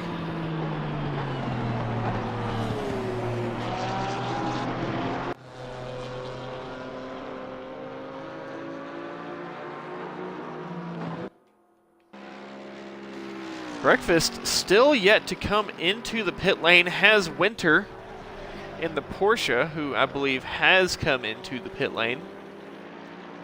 Wilson has as well, and Winter, I was going to say the final Porsche on the pit lane, but nearly had an incident on his own that would have likely taken him off of that podium, as Wilson in the Aston Martin is right behind and is hard charging for the Aston Martin team. And Aston Martin on the podium would very much secure the second place in the manufacturer standings for the Aston Martin team.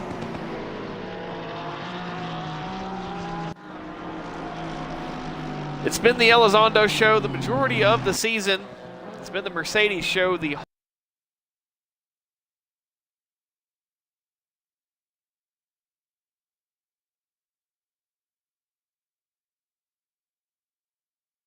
I think my internet just cut out. That's great.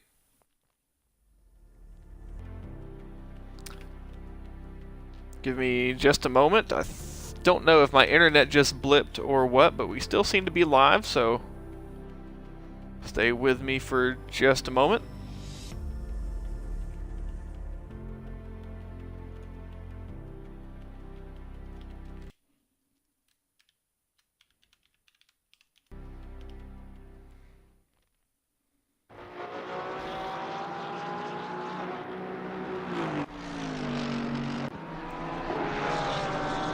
Yes, we are right back. I don't know what happened there. It didn't go anywhere. I got a little blip disconnected from the server, but I think we should be. Comes into the pit lane.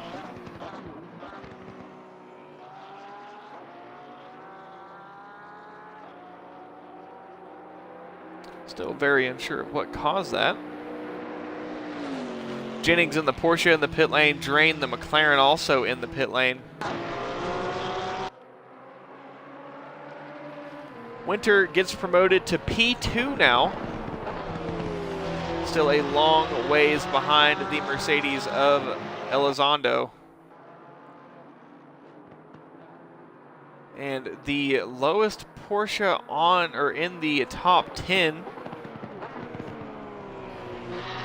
who raced his way into the top 10 last week, was on the cut line and managed to fight his way further into the top 10 and is now the flagship driver for the Porsche team, who may be able to bring enough points for the Porsche team to outscore the Aston Martins. As long as Winter stays where he is. Wilson in the Aston Martin in P3.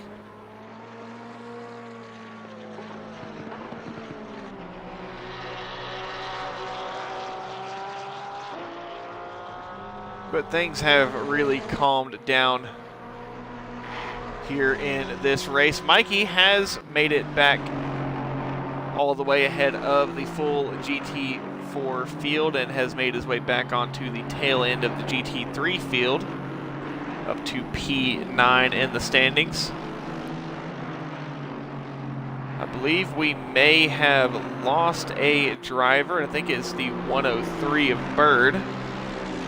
So I believe we have had one retirement from Aston Martin in the top 10, which is not going to help Aston Martin whatsoever. They're going to lose out on crucial points there that they will have needed to try and hold off the Porsche offensive for that second place position in the manufacturer standings.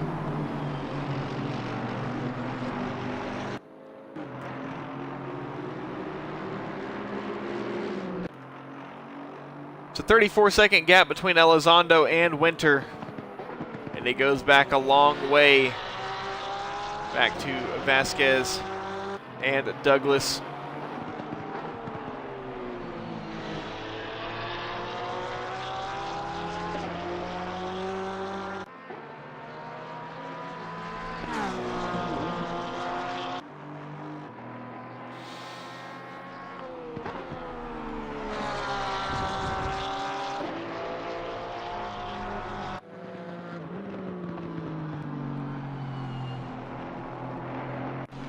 Breakfast after the pit stop came out in P6, and that is Douglas right behind, who may be able to score a few more points for the team here should he be able to get past the Mercedes.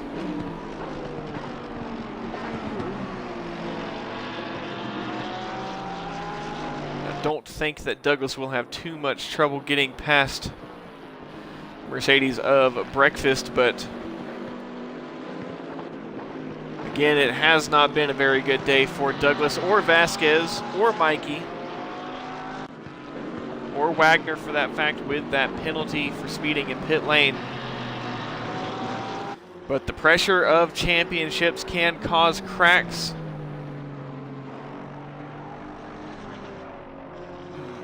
Mott in the Mercedes actually fighting back against Mikey.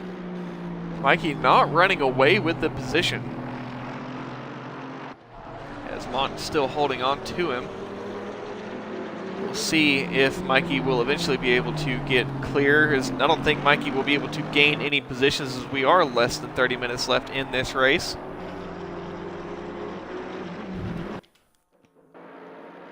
On board with the Mercedes of Breakfast, as Douglas is reeling that Mercedes in and is actually going to be able to find a way past, I think.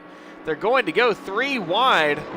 Douglas and Breakfast, as they don't necessarily thread the needle, but they make Miller in the Camaro the needle, and Miller goes off and doesn't go into the wall, actually manages to hold on to it, saves the slide.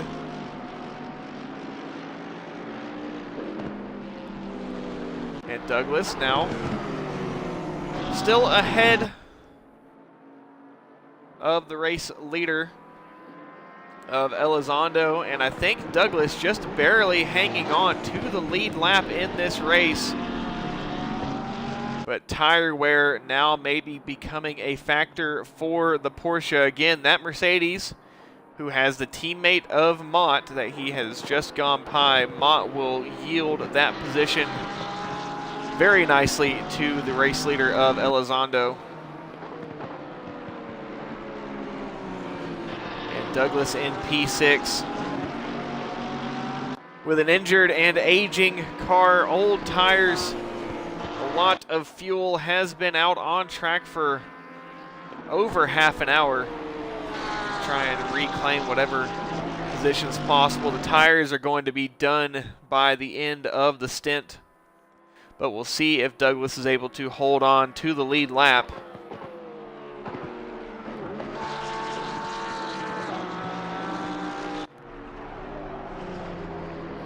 It's still Craters at the front of the GT4 field.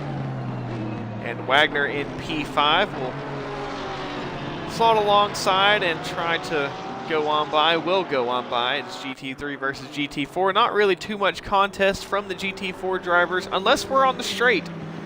GT4s, they're not as quick as the GT3s, but can very quickly cause a bit of a disruption, as they're not essentially a cakewalk for the GT3 field to fly on by.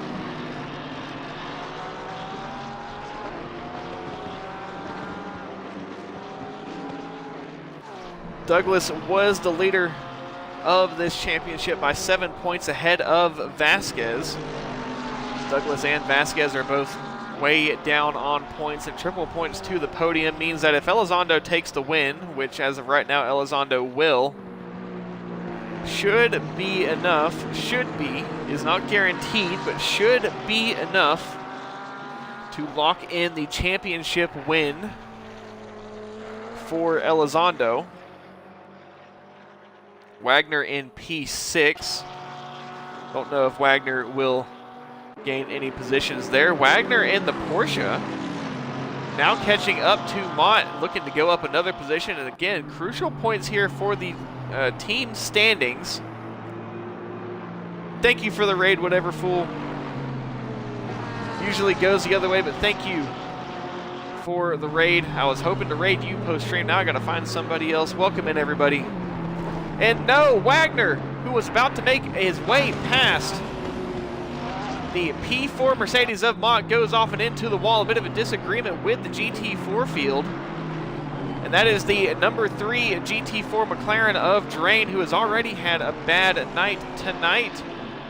And late drama here with Wagner and Drain making contact, and Wagner now has all of the work that he had done to try and catch the Mercedes of Mott completely undone.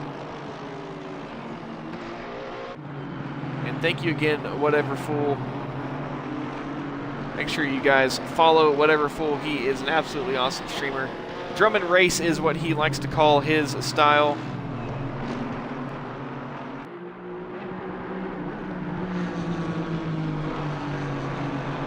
Again, we are 4 followers away from 500, so if you would like to help me hit that 500 follower milestone, please click that follow button, as I would like to hit it. This is my last stream of the year, and I would absolutely love to be able to hit that 500 mark before the end of the year. Again, thank you to Whatever Fool. Make sure you go and follow Whatever Fool. We have rated him a couple times so far over the past couple weeks, and actually we've got a battle here in GT4 between Trotman Grant and Jennings. Wilson in the Aston Martin GT3 will go up the inside as they come down the chute.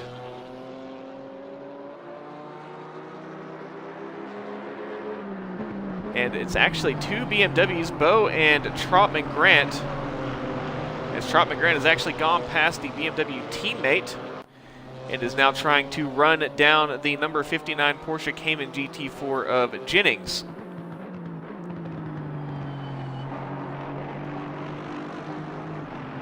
Hard braking and down the gears into turn 8. As they come up the hill towards turn 9, the 246 of Trotman Grant, a big wiggle coming out of turn 8, getting a little bit too eager on the throttle. And Jennings will hold on to the position for now.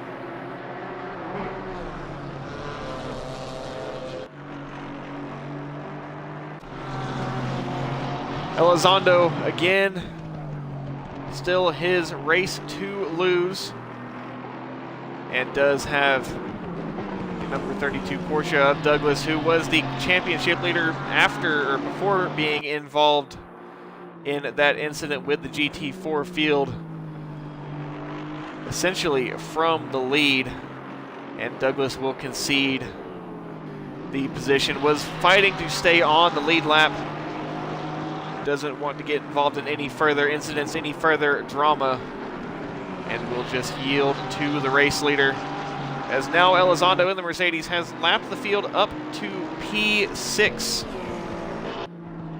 And now has his sights set on the number 99 of Wagner. Elizondo going very wide outside of the track limits. Doesn't want to get a drive-through penalty. I don't think it would really cause too much of a disturbance in the race, aside from possibly give Winter a chance at the race win, but I don't think that Winter has enough points, even with the triple points for the podium, to take the championship away from Elizondo.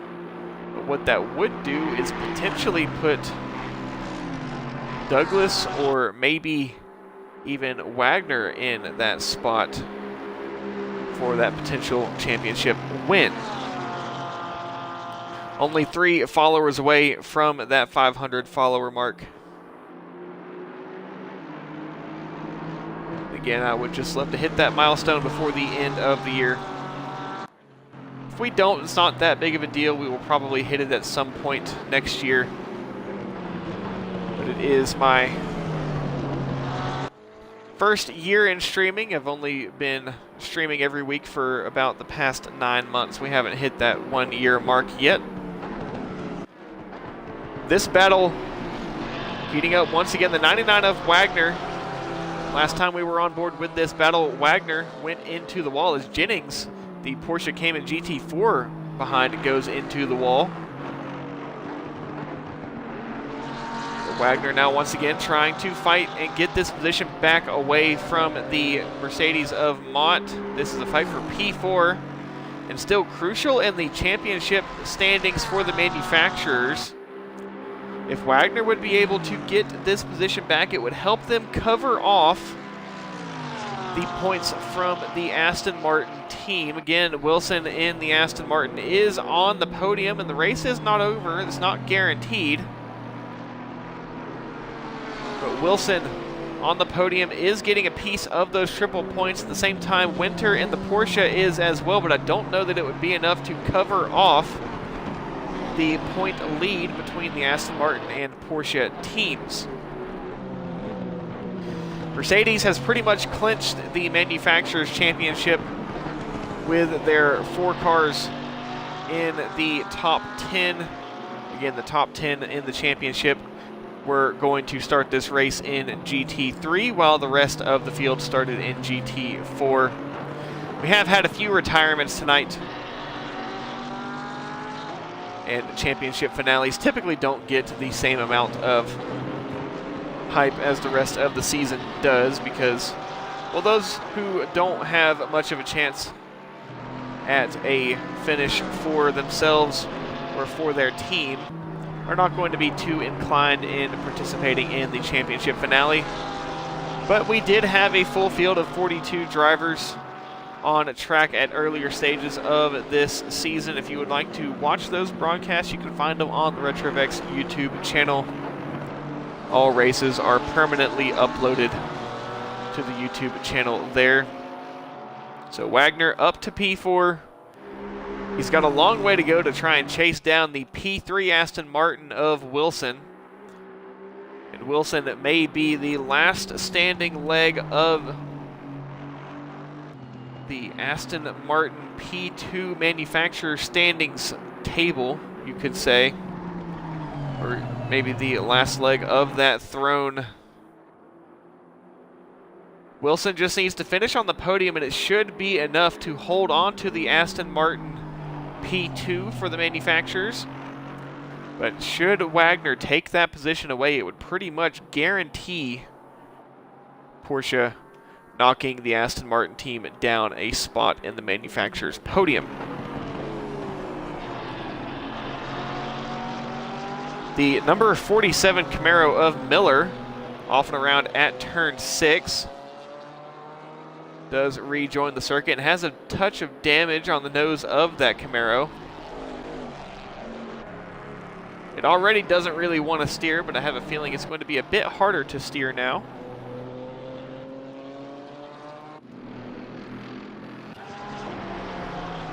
And racing here between the two Mercedes teammates, likely not going to be too much of a battle between the two. I believe that if Vasquez catches up close enough, that Breakfast will just pull along to the side, as Vasquez is the faster driver there. But again, 3 of our top 4 really 4 of our top 5 contenders in this championship had been taken out by incidents earlier on in the race, leaving just one standing, and that is the number 15 Mercedes-AMG of Elizondo. Was a favorite to win this championship all the way back at the beginning, at the preseason testing when the teams were voted. There was a draft for the teams, I believe. They had team captains. Actually, no, they're not. That was a different series, but each team, all of the different manufacturers that have a GT4 car available, aside from the Ford Mustang. The Ford Mustang got the Chevy Camaro as its GT4 just to have an American team and the Ford Mustang as a selection, but we had Mercedes, Porsche, McLaren, Aston Martin, BMW, Audi, and then the Mustang and Camaro duo. All of those manufacturers' teams as options throughout this season. But it had been Mercedes' dominance through and through, all the way throughout this season. They have pretty much clinched the manufacturers' championship. And Elizondo is 15 minutes away from bringing home the Drivers' Championship as well. What will likely be the Drivers' Championship. It is not guaranteed, but will very likely be the Drivers' Champion.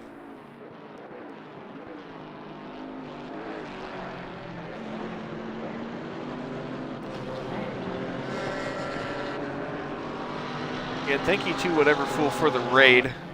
If you are not following Whatever Fool, about one of the most fun ACC streams that you can find. He is just racing in various races throughout the week. Has some drum and bass going.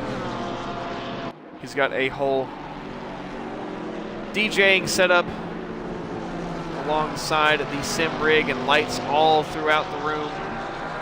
Jennings dives out of the way of the Porsche teammate of Douglas.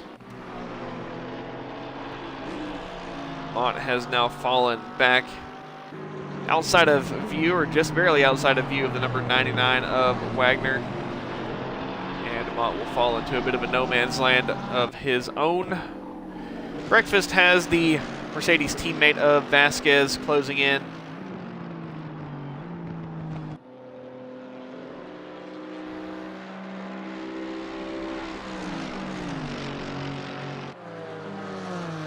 Up through the S's. I believe there may have been an off up ahead.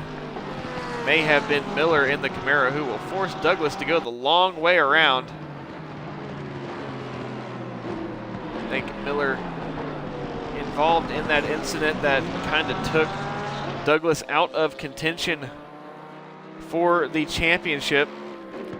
It was a three-way fight for position in the GT4 field that crumbled apart and left Douglas nowhere to go as they slid and collided across the track, heading up into the S's at turn 2. Nothing Douglas could do. Tried to hold on to the car as best as possible without losing any time, but ultimately ended up going around and losing it. And then on top of that, got the double whammy of a 30-second stop-and-go penalty for speeding in pit lane when he tried to come in on a separate strategy. And has been on a hot streak of wins that will end tonight. And I can guarantee you this is not the way that Douglas had envisioned the night going. The 777, the two Mercedes teammates make contact with each other, and Breakfast goes around. Unsure of exactly how much this is going to affect the championship. I don't think it will. I don't think they will change positions whatsoever. But they've got some damage, and I sure hope that Vasquez is telling his teammate of Breakfast that he's got a broken wing. As we'll see if Breakfast survives turn 1 here, but has a very high likelihood of just going around. And yes, nearly does go around, makes contact with Vasquez once again. And Vasquez in front, off the track and in front of the GT4 field. And that's going to be Breakfast coming into the pit lane. He can try and limp it around, but at not any sort of significant speed whatsoever. As that broken wing is definitely going to make things very, very difficult for the Mercedes driver. Trotman Grant in the BMW, now catching up to the Camaro of Miller.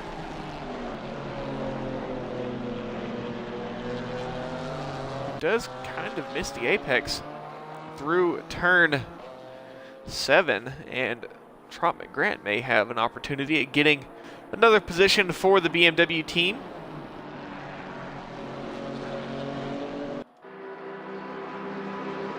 Wagner up to P4. And a bit of Aston Martin teammate running side by side. Norman right behind the GT3 compatriot of Wilson.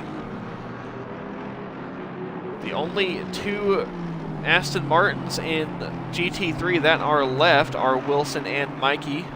The number 103 of Bird had a retirement early on after being involved in an incident, which has removed some crucial points from the Aston Martin team. But with Wilson on the podium, it may be enough to cover off any advancement that the Porsche team will have been able to make, especially with Norman in the podium in GT4. Aston Martin should be safe for P2 in the championship. Trotman Grant well into the slipstream of the Camaro of Miller. Miller doesn't want to make it very easy. They make contact with each other, as I think Trotman Grant was just pushed off the track, and they make contact once again, as this is not a very clean ending of the championship. Trotman Grant now has to try and get the car refired, but also cannot enter the track ahead of traffic, but he's going to do so. Vasquez has to get hard on the brakes to not make contact. And while he and Douglas were kind of racing each other, not really. And Mikey has had to come back into the pit lane, likely to have enough fuel to make it to the end, as he came in very, very early in the race to repair damage. And he has had clean running since then, but as I had stated earlier on, I don't think he had enough fuel to make it to the end. And is that the Porsche of Douglas? Douglas wishes he was right behind here, racing for position, and Mikey gets a 30-second stop-and-go penalty for speeding in pit lane, trying to come in and get fuel, and things going even worse for Mikey as well. For many of our drivers tonight, this is as bad as the championship finale could have gone. 246 of Trotman Grant into the pit lane now. Looked like he had, or was going to find a way past the 47 of Miller, but looked like Trotman Grant was run out of road there, nowhere to go. The Camaro didn't want to make that position very easy to take, and Douglas almost makes a big mistake coming down the chute. We will see Mikey back into the pit lane, and Douglas comes in to repair damage, it seems. Again, I don't think it is going to affect the point standings. It will take points away from Vasquez, as I believe Breakfast will move up in the position, take that spot away from Vasquez. Mikey will come in soon to serve that 30-second stop-and-go penalty. And Winter, P2, onto the triple point podium, but I don't know that it's enough to cover off or to try and close the gap between the Porsche team and the Aston Martin team for that second spot on the championship podium for the Porsche team. Porsche and Aston Martin both locked into the podium, but they were having a bit of a slugfest between each other on who would be getting that final spot. Winter almost making a mistake on his own. And with just 7 minutes left in this race, not really time to make another mistake. as Vasquez rolls out of the pit lane, but not really time to make another mistake, as a slight mistake could put Wilson up into P2, which would definitely make it a lot easier for Aston Martin to hold on to that second place in the manufacturer standings.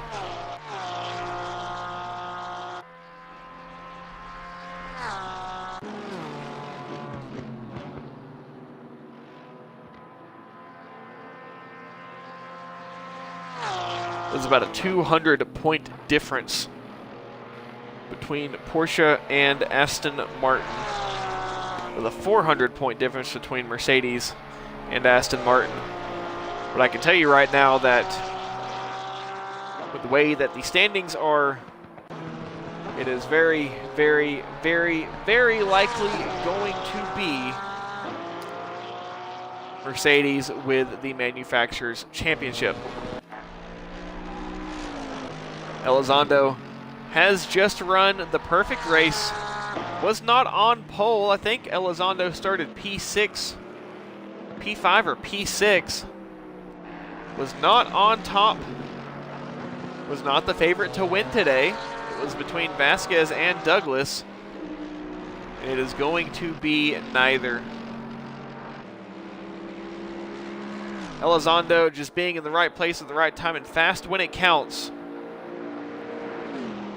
has run the perfect race and is on his way, just 5 minutes away from another championship trophy on the shelf for Elizondo.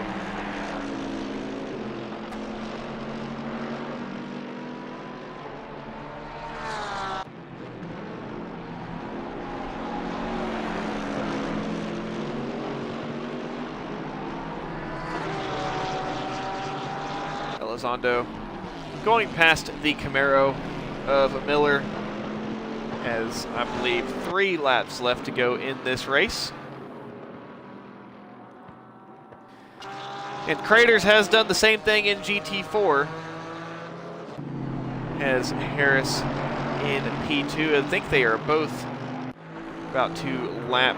I think Craters has just lapped the Aston Martin of Granados, and Harris is about to do the same. Much quicker than I expected, as Granados goes wide at turn 1.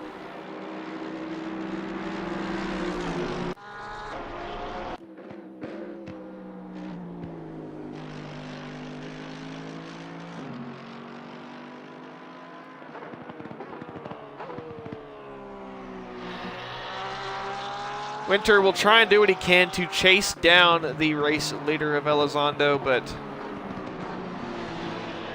may be too little too late for the Porsche driver, but has done a very good job getting onto that podium. Scoring good points for the Porsche team, at least keeping one Porsche on the podium. And Wilson, who is not out of the woods yet, can't afford to make a mistake, as one mistake would bring Wagner right into the fold. And if Wagner were able to get onto the podium as well, that would almost guarantee that the Porsche team would leapfrog Aston Martin and take that second spot back in the championship. But at this point, unlikely. Wilson, nothing to risk, just needs to continue to race his own race. But chaos abundant early here in this championship. 90-minute endurance finale here at Watkins Glen. It's been the Elizondo show. It's been the Mercedes show all season. 3 followers away from 500. If you are not following, please hit that follow button. I just want to hit 500 before we end the stream tonight, as this is going to be my final stream of the year. And I would love to hit 500 before the end of the year. Not quite the 1-year anniversary since I have started doing race commentary. That's in about March, I believe. Or February, one of those two. But we are almost a year into my commentary career. But again, only 3 followers away from 500. If you would like to help me hit that 500 mark, I would greatly appreciate it if you'd hit that follow button. Elizondo on the penultimate lap. This next lap will be the last lap of the race. Douglas has been following Elizondo as Vasquez actually takes the fastest lap of the race back from Douglas. Douglas had held on to it. Vasquez brings it back for the Mercedes team. And Mercedes is going to have a little bit of a photo shoot at the bus stop post-race to celebrate their manufacturer's championship victory.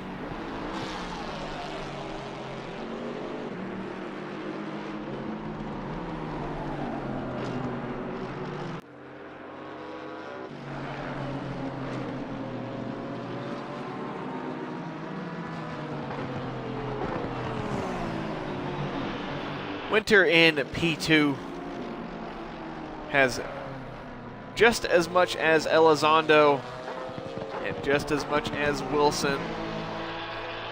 They have been in the right place at the right time for the entire duration of this race. Elizondo for the final lap of this race, for the final lap of this series, and for my final lap of this year, leads the field up through the S's. Elizondo, let's go for one last ride this year. Coming out of the S's, chasing down the number 67 AMG GT4, the teammate of Harris, as we come into the bus stop. Clambering over the curves, no real reason to be too eager, try to carry too much speed. There is no worry behind us. The lead spans all the way back to turn 1 from here. Elizondo does start to almost get squeezed by the Mercedes GT4 teammate though. And as they come into turn 7 side by side, GT3 and GT4, we may have a bit of a side by side finish between the two, as I think that is what it's going to be. I think Elizondo has slowed down a bit, and it'll be a side-by-side photo finish for the race leader. Just a couple corners to go to confirm for the team. 2 more corners for this season, 2 corners left in this year. Just a few more words for me to speak before I see you in the new year. It's Elizondo on top. It's Mercedes on top. Mercedes, they take the championship victory for the team. Douglas finishes in P6, obviously not very happy with that result. It's Elizondo unofficially taking the Drivers' Championship. Yet another medallion around the neck, yet another trophy on the shelf for Elizondo. It's just another day at the office for the Mercedes driver. That is going to bring an end to it. Craters will bring the win for the McLaren team as Winter in P2, Wilson in P3. It will be Wagner in P4, Mott in P4, or Mott in P5, Douglas in P6 into the pit lane. No donuts for the Porsche driver. The Mercedes team all gathering at the end of the straight for their photo shoot in the bus stop, waiting for the rest of the team to arrive. The 81 of breakfast needs to get through with the donuts and get over there with the team in the pit lane. But we are getting some end of season, end of year donuts from everyone. Don't really have any fireworks, but I'm sure there are some on track somewhere. Trotman Grant burning it down. Yes, we can hear, or we can see a bit of the green from the fireworks. Mercedes of Breakfast and Mott both into the pit lane. We'll see if they join the rest of the team. But it's the three Mercedes of Vasquez, Elizondo, and Harris who were all lined up down the straight. Elizondo with his victory donuts taking both the race win and the championship win for Mercedes and the championship win for himself. And one last time, let's go through our finishing order. Elizondo, Winter, Wilson, Wagner, Mott, Douglas, Breakfast, Vasquez with the fastest lap. Mikey, Craters, Harris, Norman, Bowe, Jennings, Granados, Renzelman, Valorio, Miller, Franklin, Trotman, Grant, Drain, Bird, and Caligari.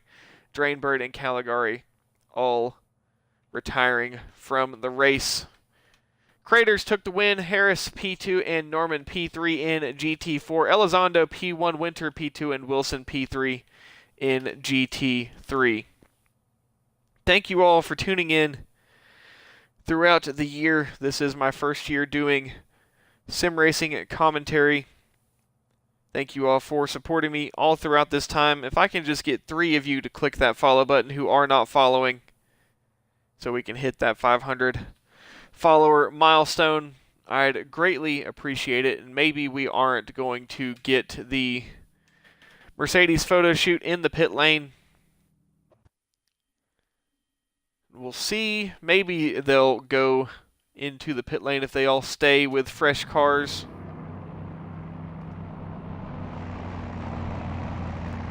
And there they go. It is going to be Harris first out, and then we should see the rest of the Mercedes crew as well. Mikey has gone out. Yes, this is live. This is not a rerun. It was the 90-minute championship finale for the TRC Brands Baddies season. And it is going to be a Mercedes celebration at the bus stop as they have requested some screen time for the team and for the celebration.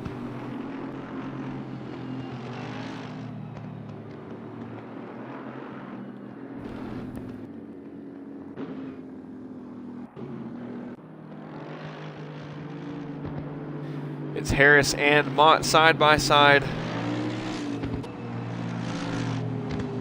Thank you again, and again, we are also only 3 followers away from the 500 follower mark. I would really wish we could hit it tonight, but I understand if we don't. I'm sure we would hit it sometime in the future. Just wanted to get it done this year as we await, I believe it is... We don't have Vasquez, as I think Vasquez may have left. They may be trying to call Vasquez back into the session. But we've got Elizondo, Harris, and Mott as Breakfast comes zooming in behind. And yep, there is Vasquez as they've got him back into the session. And this was specifically requested from Elizondo earlier. They wanted to have the whole team together here on stream for their photo shoot in the bus stop. Thank you, Slapshot. This is going to be the final stream of the year for me, as Vasquez comes flying down and through. Hopefully gets on the brakes fast enough and doesn't go into the back of his teammate. Nearly does. Was a little late on the brakes there.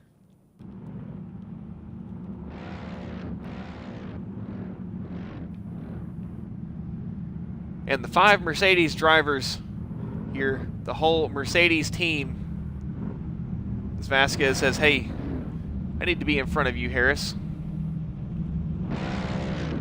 The man of the hour, the number 15 Mercedes AMG GT3 driver of Elizondo. And they're just lining up for their little photo shoot here at the end of the season. And it's just Mercedes left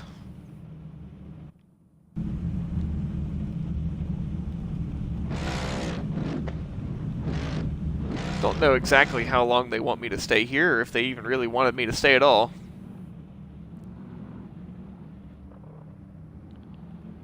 But regardless, we are here. If they want to have some, I guess, shots of the stream, they should go a little bit further into the bus stop.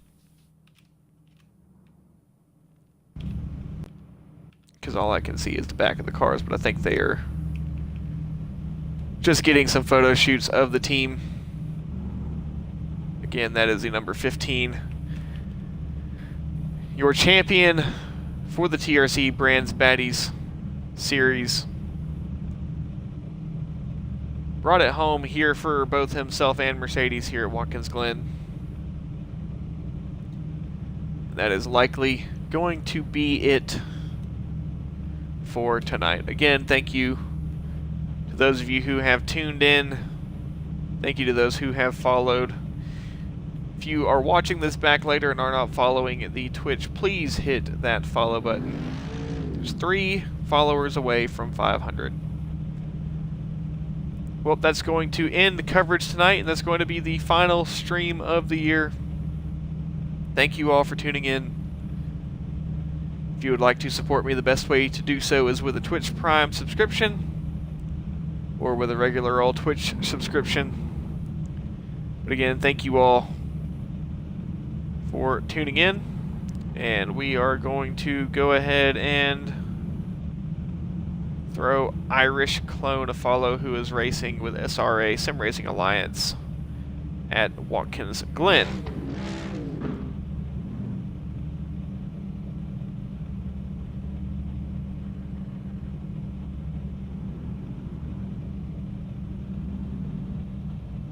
Does seem to be going through some replays.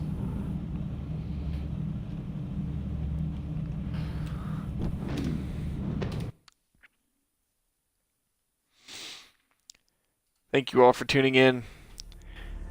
Thank you for a great first time. Thank you to TRC for the opportunity to commentate. And again, thank you all who have supported me thus far.